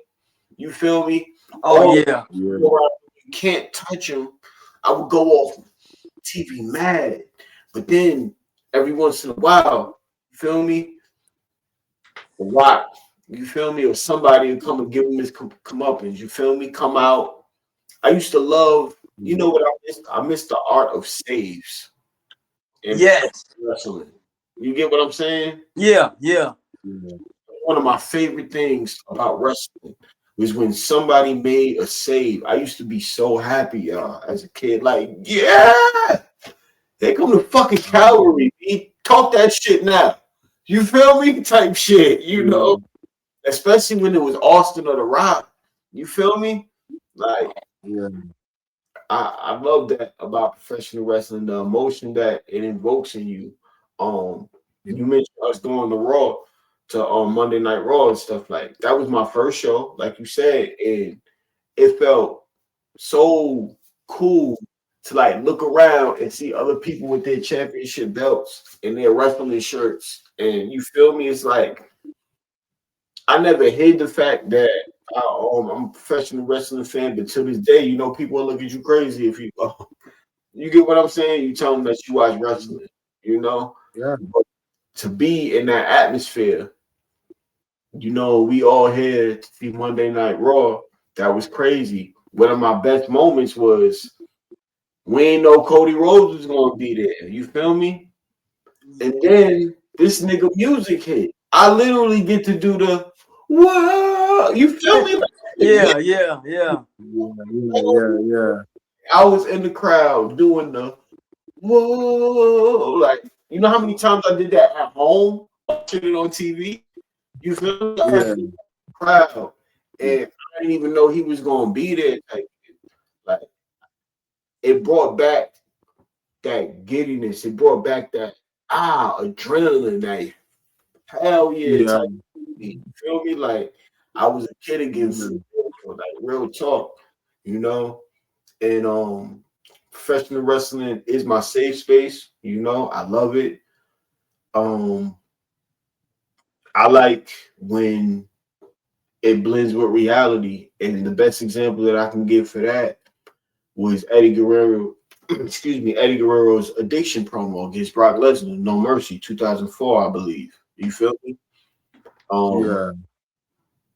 that promo right there, Eddie really peeled back the curtain, and he he what's the term? It was a shoot. He turned it into a shoot program about what he went through. But the thing about that is, I feel like that promo should really be played at drug programs, like at AA meetings and stuff like that for anybody battling any type of addiction and stuff like that. Like they really need to check that out because that was some real shit that Eddie was spitting, and I always respect it when anybody can use their platform or what they do to help other people that what they might have went through, you know, and that's one of my favorite promos ever in professional wrestling. And that's another thing, you know, when Eddie died, it was like a damn, like I ain't even really know him at all personally, but I felt like I knew Eddie Guerrero for real. And it was like, damn, he gone, no more that stupid ass smile, lie, cheat, steal type shit. You know, like these dudes, they come out there and they make you endear themselves. You feel me? Endear yourselves to them. Like you can't wait to see them. You want them to triumph. You feel me? And then boom, he was gone like that. So professional wrestling has always meant something to me. It always will, for real. I ain't gonna never really stop watching it ever. Like for real. Me either. Even when I stopped watching it, I still watch the manias and the rumbles and stuff like that. It's gonna always be professional wrestling. Going, I'm a lifelong fan, pretty much. I'm a lifelong fan, and anybody who knows me knows that. Like for real, any type of birthday gifts, anniversary gifts, or whatever gifts I get, always have something to do with wrestling, and I'm always appreciative of it. Cause I'm like, give me some more, for real. Take shit, for real. This nigga went to Raw on his birthday. Mm-hmm. Hmm. I got a championship. Y'all know that. I don't got them with me. Damn, I should have brought those with me to display those shits, like show and tell type shit. But I collect Yeah. championships. I really do. I got a slew of wrestling shirts, but I really collect championships. Yeah. You were saying earlier during that live, man, like, you know, for people who never seen an Undertaker live, the old school version, they hear that gong and the lights go off. Oh, To be yes, there live, yes. it's fucking dope. To hear that glass break, Stone Cold come out there, that's dope. And I To, want to hear if you smell rock come out that bitch, that shit dope. to add something too. Like as a professional wrestling fan, we have our culture to where like we can say certain and we already know what it is. You get what I'm saying? Like, say for example, we all at work somewhere, right? Right. Somebody probably get into an argument in the break room. Damn, yo, they would just cut the mean promo and such and such. Some people won't even get that. You feel me? Right. Yeah.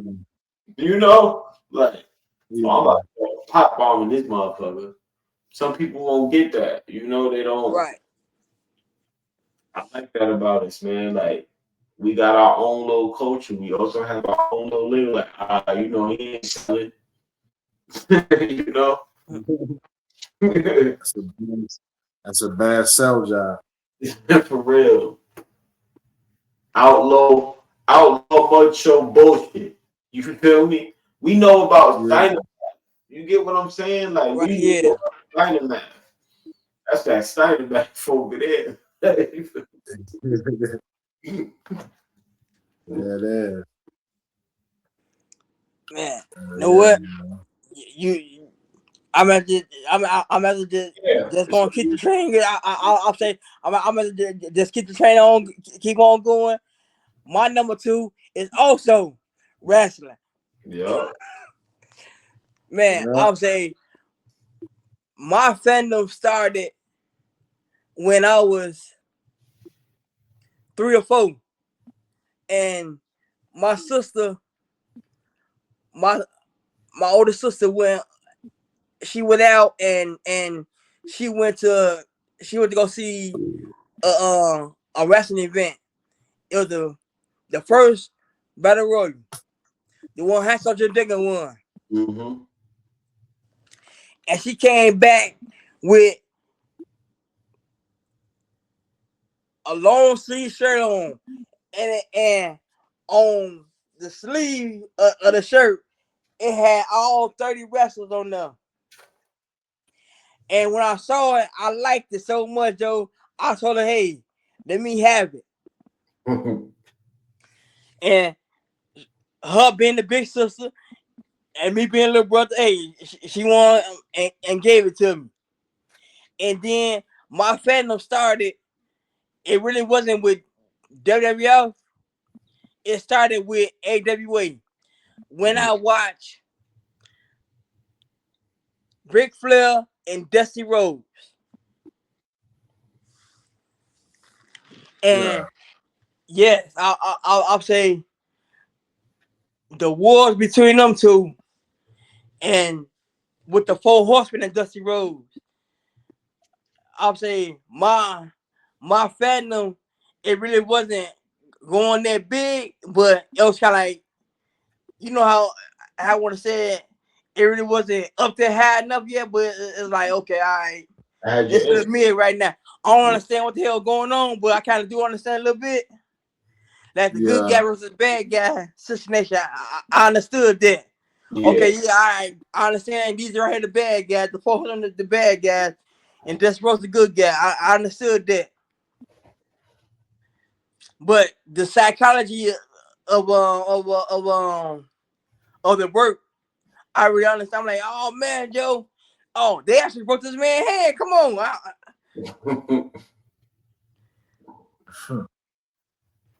I know the, you know how you know. Oh man, okay, yeah, this is a she right here. I understand that. But yes, just like y'all, I've been to lab events in Chicago. Um, I I've been to WrestleManias. I watched when the 2-man power trip. No, I'm sorry, it wasn't WrestleMania. I'm sorry, Backlash in Chicago when the 2-man power trip beat the Brothers of Destruction for the tag team titles. That shit pissed me off too. That shit really pissed me off. I was hyped as fuck when Undertaker and Kane confronted them in the beginning. I really thought, I don't know what I was thinking. For real. And also, Yeah. I was I was there when CM Punk. If you watch John Cena episode, which I do recommend our viewers to go watch, I was there when CM Punk beat John Cena and his contract was up at midnight. I was there. When he Yeah. Name Yeah. Blue Vince. Yeah. I was there.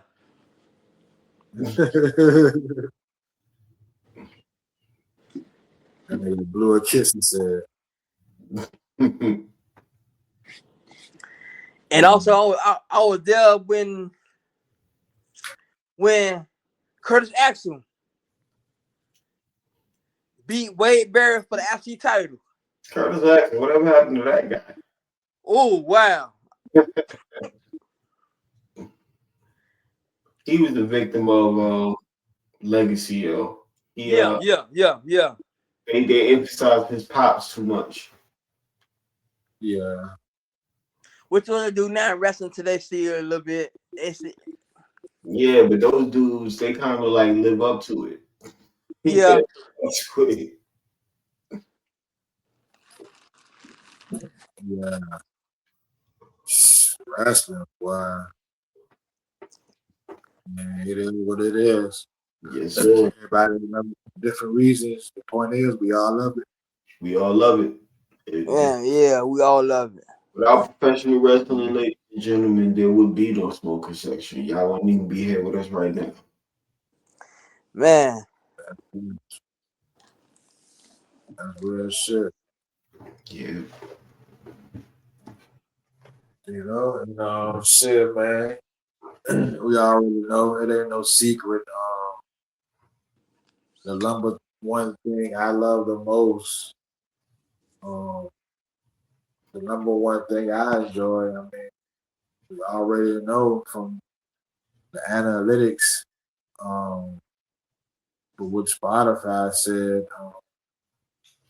I've listened to over 107,000 minutes of music in last year. So 107,000. You do that times the day, that's 5.9 hours a day, 7 days a week. Mm-hmm. So who the fuck listens to music for 5 hours a day? I guess I do. Yeah, right. Because I love music, man. Just like my other things on my list. I fell in love with the majority of them shits at 4, 5, 6 years old. Kind of late, 11, 12, but music was my first love. I remember seeing pictures of me. I was 2 years old and I was dancing. You know what I'm saying? Like, there's no secret. I fuck with music for the feeling. You know what I'm saying? Music was a feeling for me before I even understand what shit was. If that makes sense. Yeah. Yeah. You know what I'm saying? I didn't always know the lyrics for songs, especially coming up as a kid. I might not knew all the lyrics all the time, but I knew how music made me feel. You know what I'm saying? Any kind of music. Yeah. You know what I'm saying? The fucking Barney song. I love you. You know what I'm saying? Yeah, man. Like, it's a feeling for me, man. I go out feeling, so sometimes it makes me feel hype. You know, sometimes it makes me feel calm. It can make me feel however you want to feel, depending on what song you're listening to. You know what I'm saying? Yeah. But I don't know. I might be wrong on how I feel, but I feel like if it's good, if it make me feel good. I don't know. I feel you on that. Yeah, I feel you on that too. Yeah. This for my nigga G. If he check the episode out, you know what I'm saying? I think I gotta give a nigga a shout out. He'll tell you in a heartbeat that shit is basura. But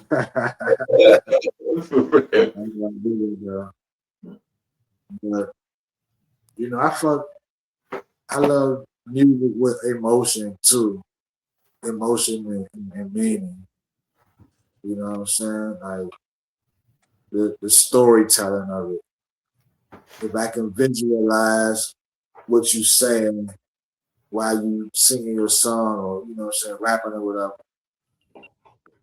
Yeah. Especially in R&B songs, like the intention of your song. Like I can tell you really mean that shit. Like you know what I'm saying? I got a respect for the craft. I used to be an artist myself. Mm-hmm. And, like the older I got, I realized it's not what you say, it's how you say it. You know what I'm saying? Like I said, some niggas might not fuck with OJ Juice Man. I fuck with Juice Man because during the time I was really out there. So, you know what I'm saying? He might not have the most best bars, but it was how he was saying the shit, how he was really in the kitchen whipping up babies, man. Like, you know what I'm saying? Like music, I love it, man. I'm passionate about it. I'm passionate about things on my list, but music is number one. I'm very, very passionate about it because it's therapy for me. You Yeah. know what I'm saying? It's sometimes it's like motivation, depending on what song, how I want to feel. I got 8 or 9 different playlists. Sometimes music can be a time machine. I got a playlist like that, straight nostalgia type shit. Yeah. You know what I'm saying? Like one song can take me back to my childhood. You know what I'm saying? One song can remind me of a special person or person in my past because I might this song might have came out while I was fucking with this person. So every time I hear this song, it bring back memories. Yeah. You Yeah. know what I'm saying? One song can shift your entire mood. Yeah. Yeah. You know what I'm saying? Like music meets me where I am though. Like sometimes I might be feeling stressed. You know what I'm saying? That should help a nigga out. Like like I said, I be working and shit 6 to 10 hours a day, so I might play some shit to keep me focused. You know what Yeah. I'm saying? Or when I'm cleaning up, I'm focused. You know what I'm saying? I might going through a breakup, arguing with a girl, or whatever the case is. I might feel hurt. Got music for that too. Music got it fits any type of mood you going through. That's what music do. That's why I love it. You Yeah. feel me? Yeah. Like, Oh yeah. y'all know I'm big on feel, so I'm big on instruments too. So like music to me, like I love it because it's rhythm, Yeah. it's melody, it's energy. You know what I'm saying? Like you could be in a fucking club, take a couple of shots, don't even know what the fuck the DJ playing, but you gonna start bobbing to. Yeah. Yeah. Yeah. You know what I'm saying? If it feels right, I'm gonna lock in. That's how I feel about music. Because it's woven into life. It's woven into everything, everyday life. Music is fucking everywhere, bro. Yep. It's in fucking funerals, fucking weddings, TV, commercials. You know what I'm saying? Go to a fucking wrestling event, baseball game, basketball game. During a commercial break, they playing this shit. Yeah. Yeah. Fucking sports bar, they got a live DJ. Music is everywhere. You can't escape it. So why the fuck not love it? How do people not love it, Shorty? Fully on that. You know what I'm saying? Music, I love it so much because it's so versatile. Music is for every mood. It's for every culture. Every culture in the world got its own music. Yep. That's what's so fascinating about it. Every moment, you know what I'm saying, got a spot for music. Oh yeah. You know what I mean? Motherfucking hit a home run. Like, it's a music can fit any and everywhere. You feel Music me? is a scene in a movie. Lighthearted, intense, suspenseful, romantic. Music enhances the scene. That's facts, bro. That's facts. It's a soundtrack for life. Mm-hmm. That's what I love it. You know what I'm saying? Like, music started before written language. You know what I'm saying?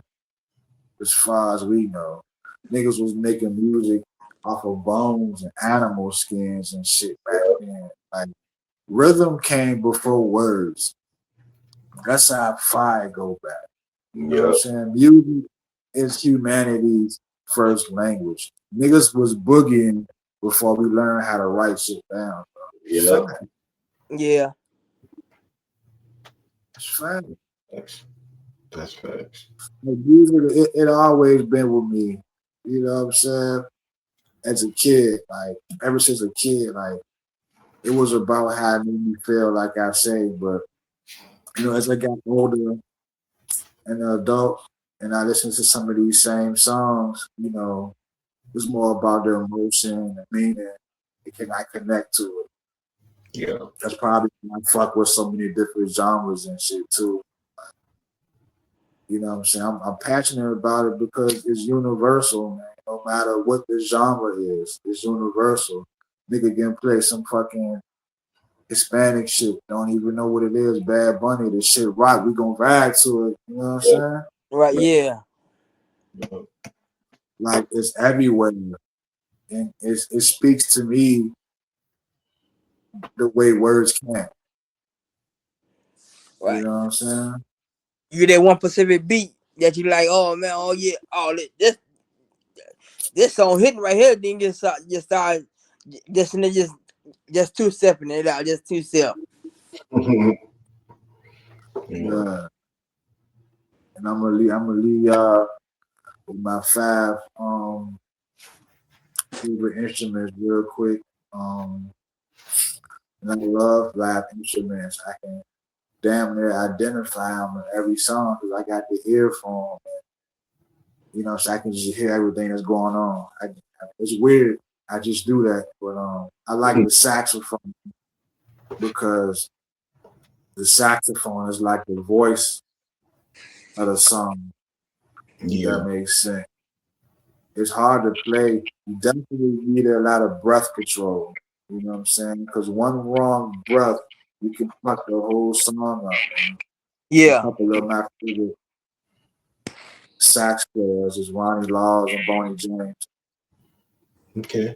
Um, I like the bass. The bass is like the spine. You know what I'm saying? The bass controls the mood.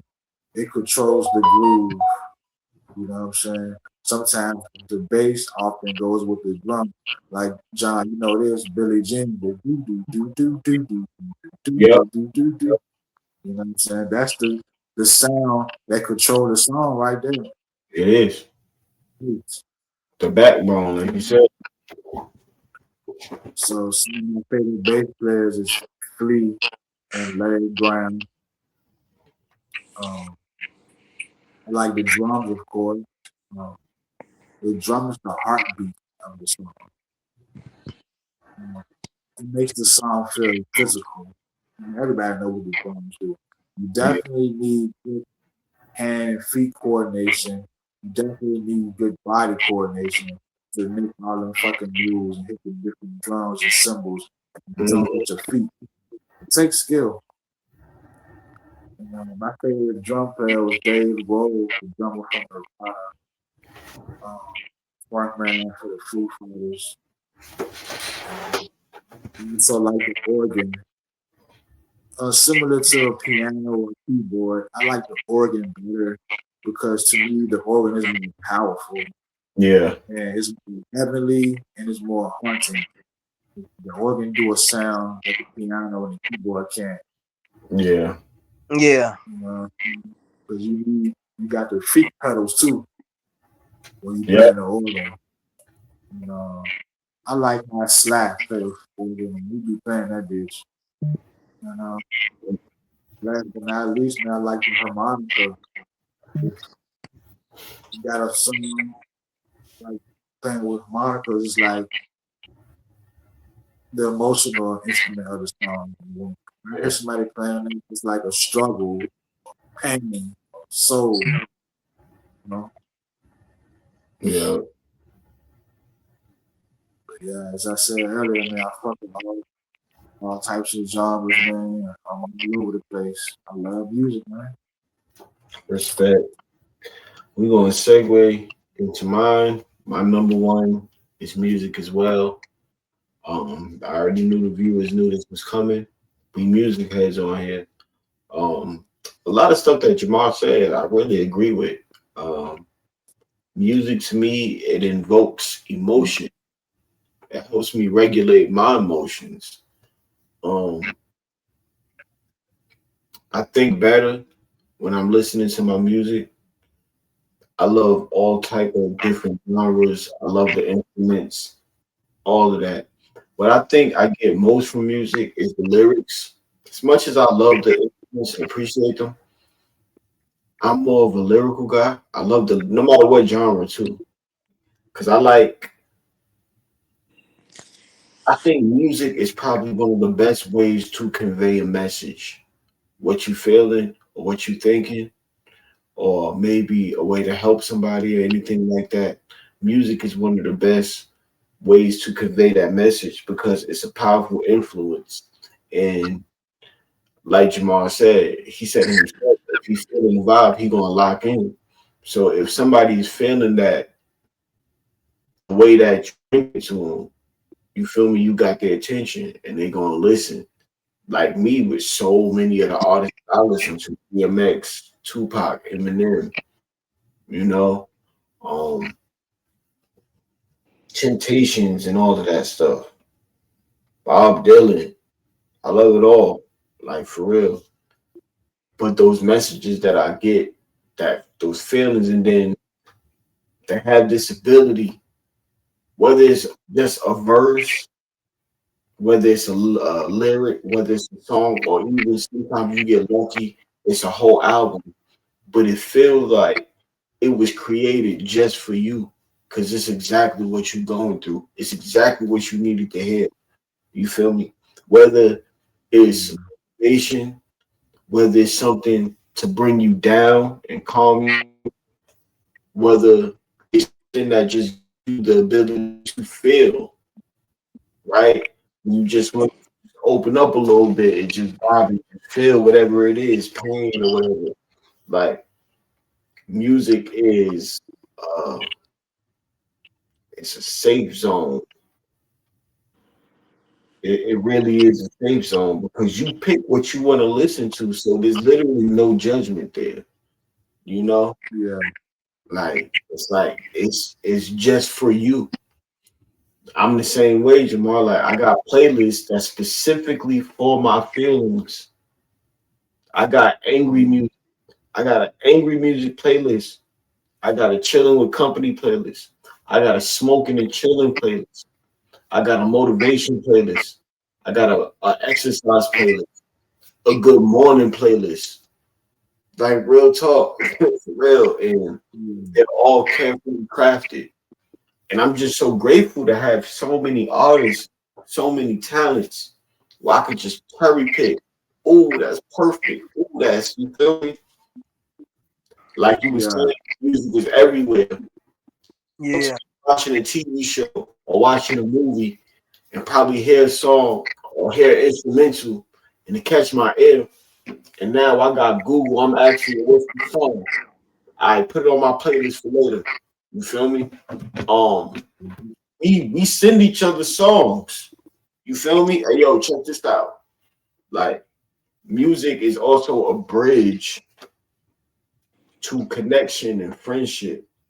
You know, Yeah. yeah, like it really one of those things that goes with talent, skill, and determination and stuff. So like it really don't have no kind of barriers on it. It's for everybody.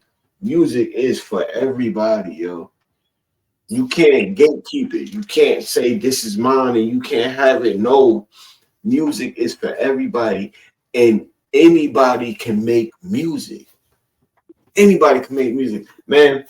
I remember being in the train station, dudes going crazy with the bottles, B. Oh yeah, oh yeah. Going Yeah. nice with the drums, hands and shit. Music is everywhere. I've been to karaoke and see people. I'm talking about this. Their voices is crazy. You feel me? Crazy. Like, yo, you need to be somewhere in somebody's studio. Music is everywhere, yo. And it's ours. It's ours to enjoy. It's probably one of the greatest gifts God ever gave us was music, man. Because Yeah. it's medicine in a way if you let it be. It's medicine if you let it be, yo. Motherfucking Dave said this. Dave Danger said it. Anything can be therapy if you let it. You feel me? And music is a great therapy. For real. Yeah. Very therapeutic. I love it. Oh Um, yeah. I definitely 100% agree. you know, my favorite artist, we already been through this. Like y'all can go and check any one of our music episodes. Go ahead and check it out. All of that is there. I go in and stuff like that. But I just love it. Make me feel good. It's the only one of the very few things that really calm me down, put me in my place. It's one of the things that I learned valuable lessons from that I carry to this day. It's relatable. When I hear a dude like Jada Kiss, it's relatable. You feel me? Where I hear a song from the script called Break Even, it's relatable. You know, like Mm. I love it, man. It is what it is. Music, my number one love in this world, yo, is music for real. Nothing tops it. Nothing, nothing tops it. If Yup. you, like, if you want to, like, even when you know in isolation, you can't take away the lyrics and the beat that's already in my head because I've listened to these songs over and over and over again. You feel me? You can't Yeah. take it away from me. I rap certain lyrics at times. You need a little boost of motivation. In times of danger, don't freeze time to be a G. You feel me? Yeah. Like for real. Yeah. We can never be Mhm. enemies because you was always, you know, we can never be enemies because you always been a good friend to me. You feel me? Like Uh-huh. Yeah. you've been such a good friend to me. That's what it was. Like it's lyrics I that feel I you, like. man. It really means something to me. And like I say, I still carry it with me to this day. For real, like Mm. music, my number one, man. Nothing is above it on my list. I feel you, bro. I feel you. I was sitting here thinking while you was talking, bro. Like, yeah, man, nigga love music. My top 5 concerts I ever been to live was shit, Bone Thugs and Harmony, Mm, Wu-Tang Clan, Wale, Wiz Khalifa, and I'm gonna throw Styles P up there because I got a picture with him after the concert. My mhm. honorable mention, Juvenile. You and Mm. Yeah, but I've been to, man. I've been to so many fucking concerts. Project Pat, Gucci Mane, Trina, Boosie, Webby. I done been to Mhm. so many comedy shows. We can do a show on that in the future. Yeah, right. What you got, Wes? Number one. My number one is we kind of touched on a little bit earlier. Football. Oh shit. Yeah. I'll say it was I'll say number one and number two, I was kind of, you know how you Mm-hmm. flip back and forth. Yeah, it was like Yeah. that with me. And so I'm like, no, Joe, fuck it. I buckled down, just said football. And the reason why I love football is because I love defense. Never played Yeah. defense a day of my life on the football field, Mm-hmm. but you know, out there in the streets, you know what I'm saying? You know, Yep. I was and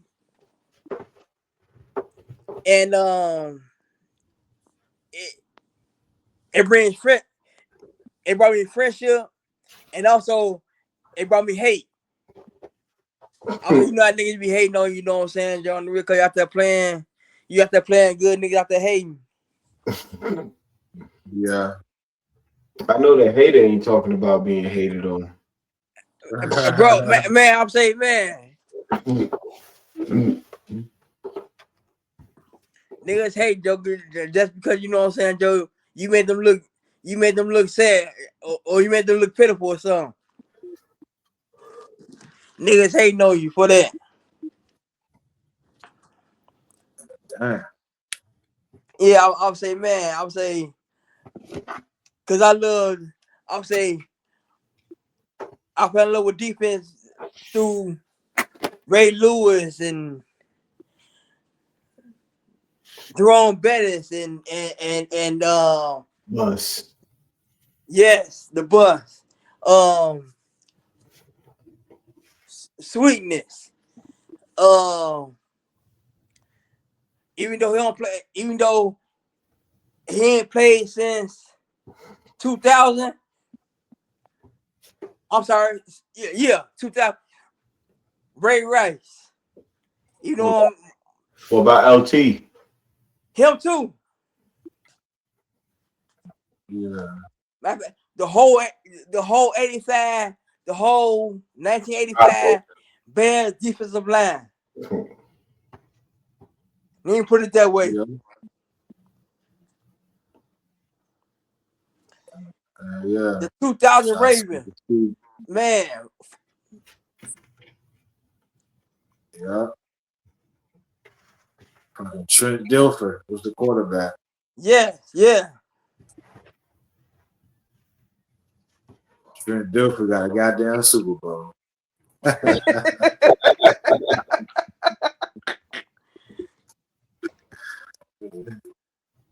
That's the only thing I'm gonna laugh at about that one, man.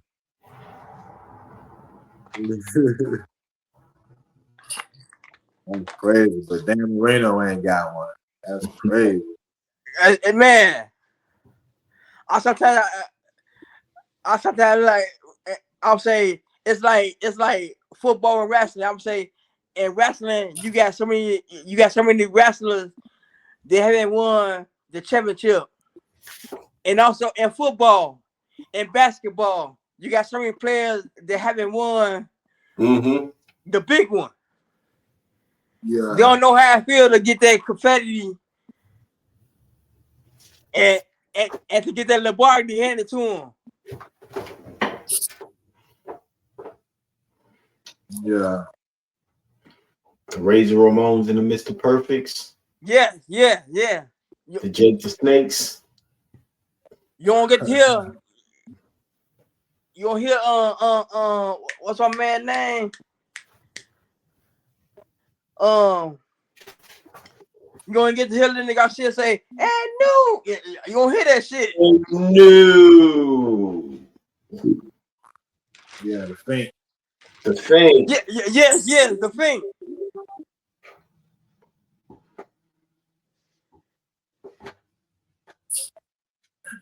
Yeah, man. I can dig that. Can I put just one more honorable mention real quick? I want to give a special shout out to WWFD, HBW, OFW, WFA, our online, I don't know what we call it. You feel me? But our EFED, Online Federation. That's one of the things that obviously we found it later on down the line, a little bit older and stuff. But that's one thing that I ain't gonna front, man. I truly enjoy it, and I made some good friends out of it. So I think that deserves to be up there for me, yo. Like real talk. Ooh, yeah, most definitely. Yeah, That's up there for me too. Yeah, Like me, being like me it, too, me I mean too. wrestler in a way. You feel me? You know, like yeah, I'm John and stuff like that, but Iron Man. You feel me? You get what I'm saying? Like, come on, like, yeah. I want to give a yeah. shout out to that, yo. Unfortunately for me, it wouldn't be next on my list. It'll be in my top 10 though. It wouldn't be next on the list for me. I pick old school sitcoms, 90s sitcoms. 96. We need to do a show on that too. Well, that's going to encompass all of the 90s, to be honest. Yeah. That's what the '90s movies and yeah. The So I 90s are think the best yeah, sitcoms ever. our next video is a social commentary video, ladies and gentlemen. We're gonna find us something good to talk about, man. If y'all have anything that y'all want to talk about, I'm gonna let y'all know right now. I don't even know enough about politics to even get into it. We don't ain't gonna get into it anyway. So Yeah. Yeah. Sorry, watch CNN for that one. yeah, I'm good on that. But anything else, you feel me? Let us Yeah, know. and leave a comment. You can possibly join in too if you like. Open invitation. You feel me? Yeah. Open invitation, man. Oh The yeah, we door. can get you up. We can get you up on here and speak your mind. You feel me? Yeah, Who knows? You I might get two think. more friends. Right. Yeah, I think that's a good show, fellas, man. Very special one, episode 25. Mm-hmm. Join us next week for a brand new episode of the Smoking Section podcast. And I thank everybody for tuning in. Please comment, like, subscribe, share. And for John and Wes, I am Jamar. Good night and good fight, everybody.